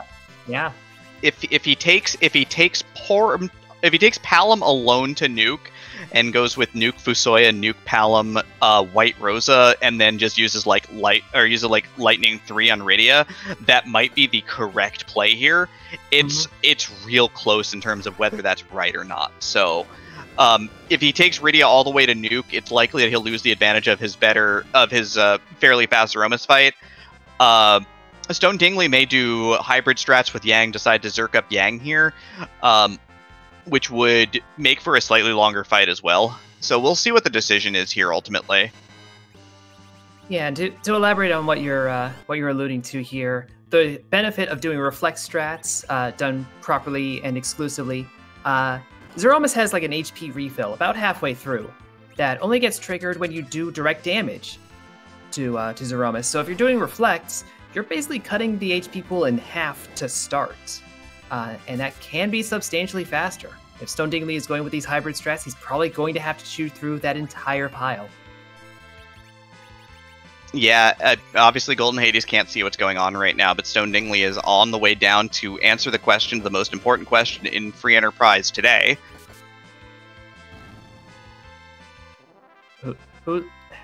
How do we want to say it this evening? I've taken a likeness to whose derriere is derriere. That's legitimate. I'm here for that. Give you a solid 8.5 out of 10. Flags are out. Everyone knows what's going on here, though. The flags are out in chat. See flags flying. But yeah, it is time to determine will Stone Dingley take down Zeromus here on the first try and take this race home to go to 3-0.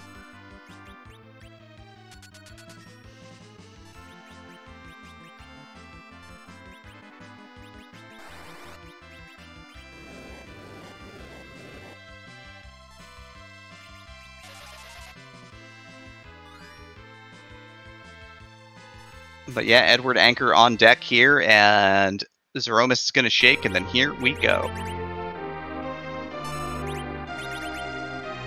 Yep, just over 500 different possibilities for who this could be. A mathematically significant portion of them are Sephiroth. Will that happen tonight?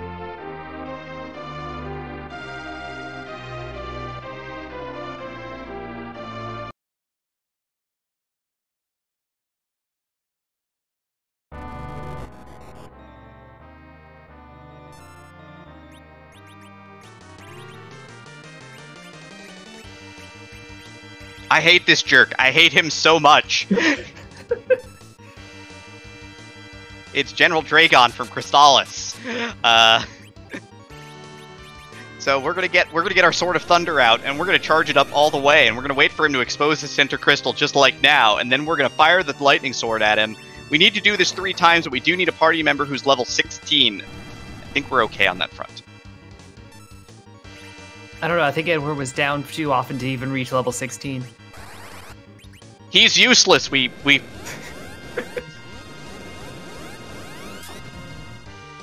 Oh, Night, do we start with the strength ring in the seat? It's fine.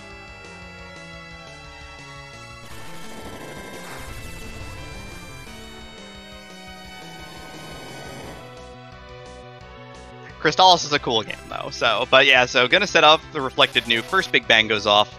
Edward has joined the live stream, I guess here.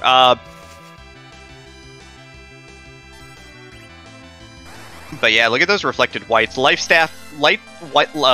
shirt life staff. Rosa doing immense damage with these levels, putting up 9,000 plus a shot here. The kid not doing so badly either. Looks like the plan is fairly pure reflect strats. There's no berserk on Yang here, so it looks like going for some pure reflect here instead to try and get through the balance of this health pool.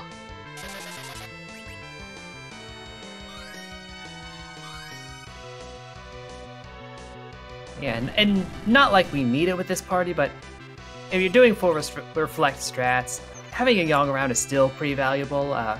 With his huge HP pool, turns into a nice chemist. Can survive quite a lot and help get the mages doing the real damage back up.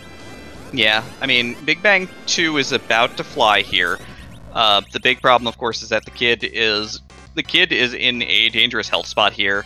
At fairly low health. Looks like Rose is going to try to fire off the crystal for a nerf with no reflect effect here. So is going for a reflect finish, trying to go for the faster finish here. Big Bang 2 is going to... Oh, that's not great. Ooh. Tella's ready on the damage, but... Tella's ready on the Cure 4 button, but it's a little slow. Tella's going to die. Palom likely to die. Rosa likely to survive, though, with 1,600 health, but we'll see. Tella makes it through. That was a successfully nerfed Big Bang. And that successfully nerfed Big Bang is huge here, because now Rosa gets healed up to full. Rosa can get back to doing what she does best, which is piles upon piles of damage, I guess. Black Hole is next, so this is a little frightening here, because the kid is about to turn himself to dust. Yeah. I've seen this. I've done this. I think we've all been there before, right? Where the kid just you channel a nuke expecting it to be fast enough, and it's just not fast enough, and now the kid is gelatin. And now Golden Hades is at the Zeromus fight, so we do have 2 fights next to each other, but same strats, somewhat different parties, I dare say. Stone Dingley definitely has the advantage here, and if he keeps this up, is probably going to take this fight. Yep, Starveil is up on Yang now. There's going to be a Reflect Nuke. White is channeling as well. Is this going to be enough damage to bring this home? Nice low roll. Thanks, kid. 65-60, not really a great roll. There's a Big Bang shake going off here. I'm going to channel off another nuke to go with the white that's going off right now. Heals Tella's MP to full with the Ether 2, but Tella will die to this Big Bang, obviously at 51 health. Is this enough?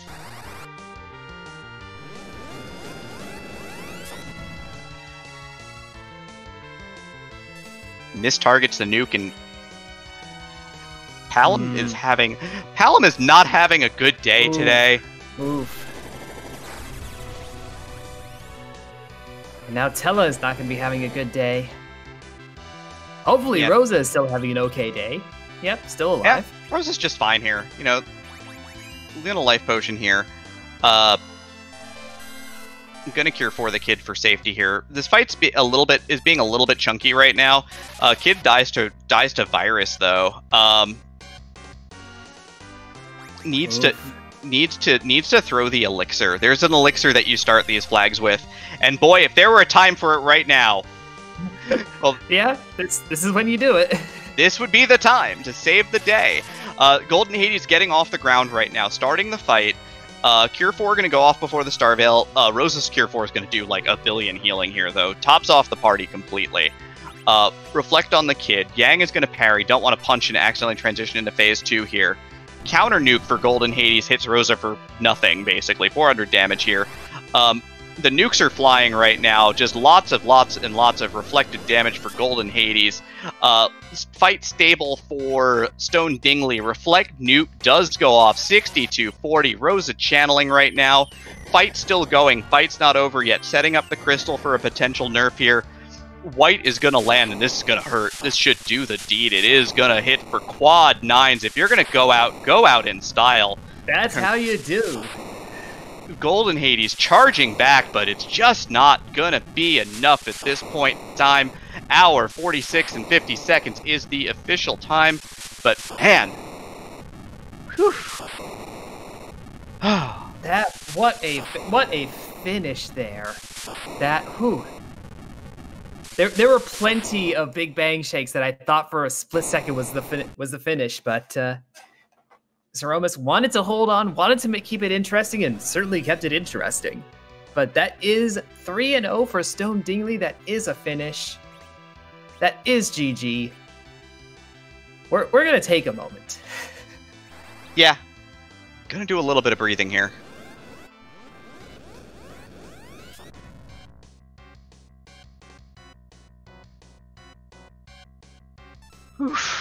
But it does look like we are joined by Stone Dingley in the voice chat. So, Dingley, if you can hear us, GG.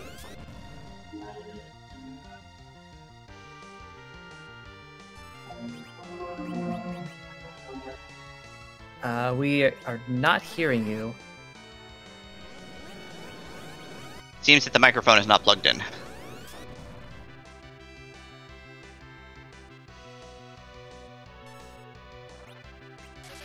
Guys? There we are. Oh, whew, that was a close one. I got really nervous when I nuked Palom at the end. Twice. Always a scary thing to do. Twice. Oh God. I don't forget these things. That's probably the biggest. That was probably the only mistake that you made this seed, honestly, right? A lot of gambles, a lot of back and forth, but I think that was a pretty good run on your part, all things considered. How are you feeling about that race? Oh, I'm glad any race I finish, but it's actually funny when you said that, oh, I hadn't made any other mistake, because I immediately thought of when I reset out of checking Eblin Castle and I hadn't saved and I had to go through the beginning again. I immediately thought, oh crap, I'm behind already.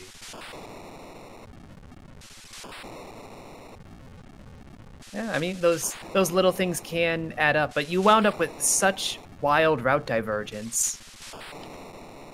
And I think part of that is because I felt so far behind that I'm like, I gotta try something crazy. I'm gonna do that half tower, I'm gonna go check out Luca, take a door grind.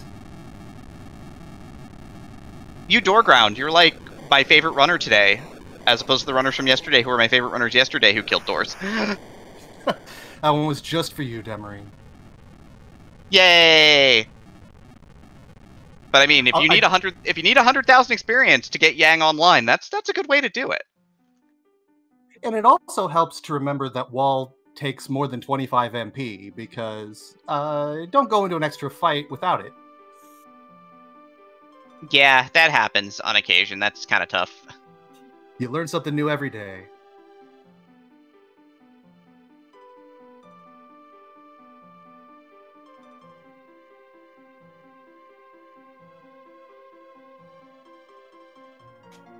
So you had just like that entire moon sweep as well, which I think like you were were kind of ahead for a lot of it. That moon sweep really kind of evened things out, but it also brought you a lot of levels. So I can't even you can't even be mad. Oh, yeah, between finding the sirens after getting that kind of early-ish hook and the door grind, I never felt super behind on levels. I almost worried that I took too many fights for the dragons over in Value Cave, but it turned out to be worth it. Yeah, if you're throwing around 8 and 9K nukes and whites on Zeromus, it's probably worth it. Oh yeah, it paid off. I'm just really glad that I basically flipped a coin at the very end when it came to Pale Dim or Golbez. I just really didn't want to do Golbez. I mean, Well, I blame you. The Golbeza version would have driven you up Tower of Zot, though, potentially, because it had the Earth Crystal. And Mylan was the first fight in Tower of Zot, which is how Golden Hades got his go mode. You should have heard my loud when I heard that. Just, oh my god. Speaking of, we are joined by Golden Hades. Good run tonight, Golden Hades. Tough breaks along the way, though. Well run, though, for sure. So congratulations on a good run. Not quite enough to get the win, but still a very good showing. Thanks a lot. But at the start I was like, I had no damage. What the hell? I can't kill anything. Well, I just go to the moon and hope there's siren. Nope, no siren. Well, what I'm doing? That's why I go did the random encounter so King Ryu to help me gain something.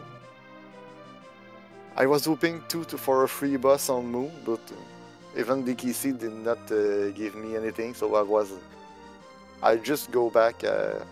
Now I'm strong enough to kill something in the underworld. Easily the first half of this seed was just very, very rude, very, very tight. Starting off with Eddie and Yang, that's surprisingly disappointing. Yeah. And I should have gone to the shopping spree. Well, I'll do a little to have at least some damage on Eddie with a bow and arrow, because of you can have a low item Dreamer Harp. Hooray! Yeah, I feel like early on, we saw Stone Dingley doing a fair bit of shopping. Golden Hades, you were just rushing down bosses, treasure, getting moving forward. Do you feel like your respective starts kind of like helped seed it for how you went? Well, if I will have some maybe better treasure, I will be okay, or at least alright. But I have only like 2 big bomb Gaia drum. I was wanting at least like once or twice more G item that will help me rush those boss, but I just don't find only 2, and I did not wanted to continue farming chests or something. But yes, I should probably do a little more chest hunt or shop. That's why I was going. I hope for a good damage dealer on the moon. Got Rizia. Yeah, she's nice, but I have no summon. She's level 1.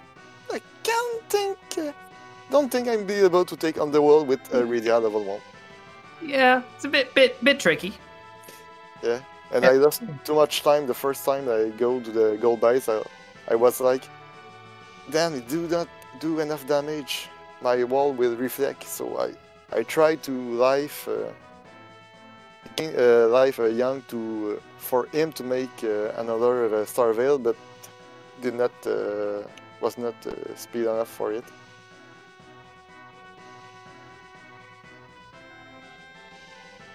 Yeah, that's a fight that it can be quite tricky. You can, just throwing a physical attack out at the right time we'll shortchange it, but you got to know the right time. So I don't blame you for holding that off until later.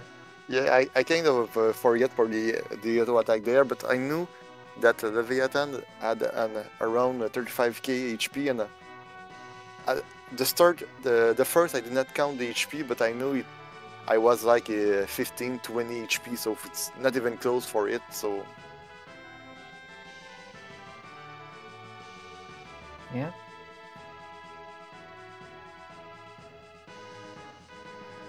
So Stone Dingley, this puts you at 3-0 so far in the Swiss round. I assume you've been keeping an eye on the potential competition. What's your level of concern looking at with the bracket thus far? I am terrified.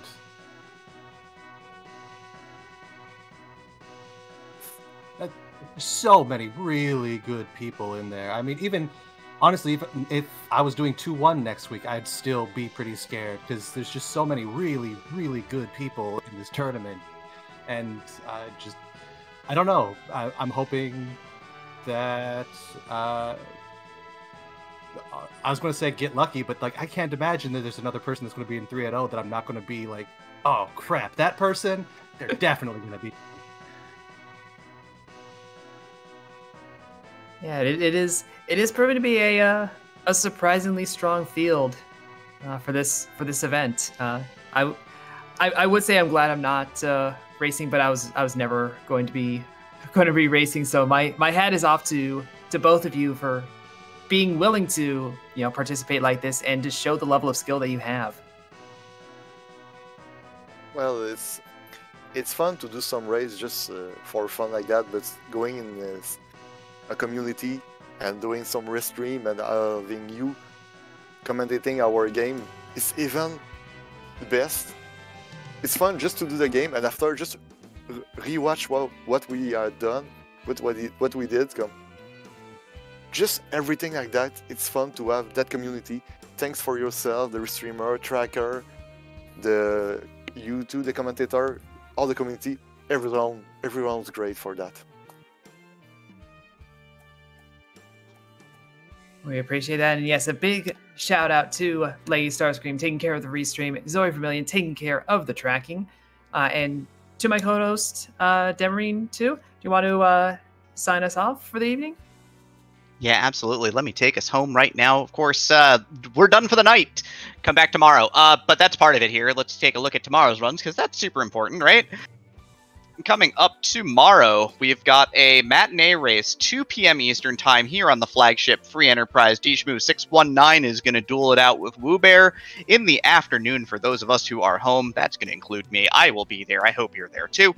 Our evening races on RPG Limit Break, we've got Ike here taking on Semeta, 7 p.m. Eastern Time. 8 p.m. Eastern Time, Nitsi taking on Zoe Vermillion here on the flagship Free Enterprise, and over on one of the Randomania channels to be determined. We'll let you know in the morning.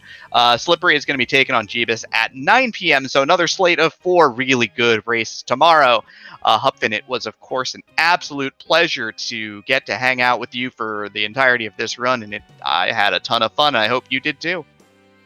Always a pleasure. Always love to do this.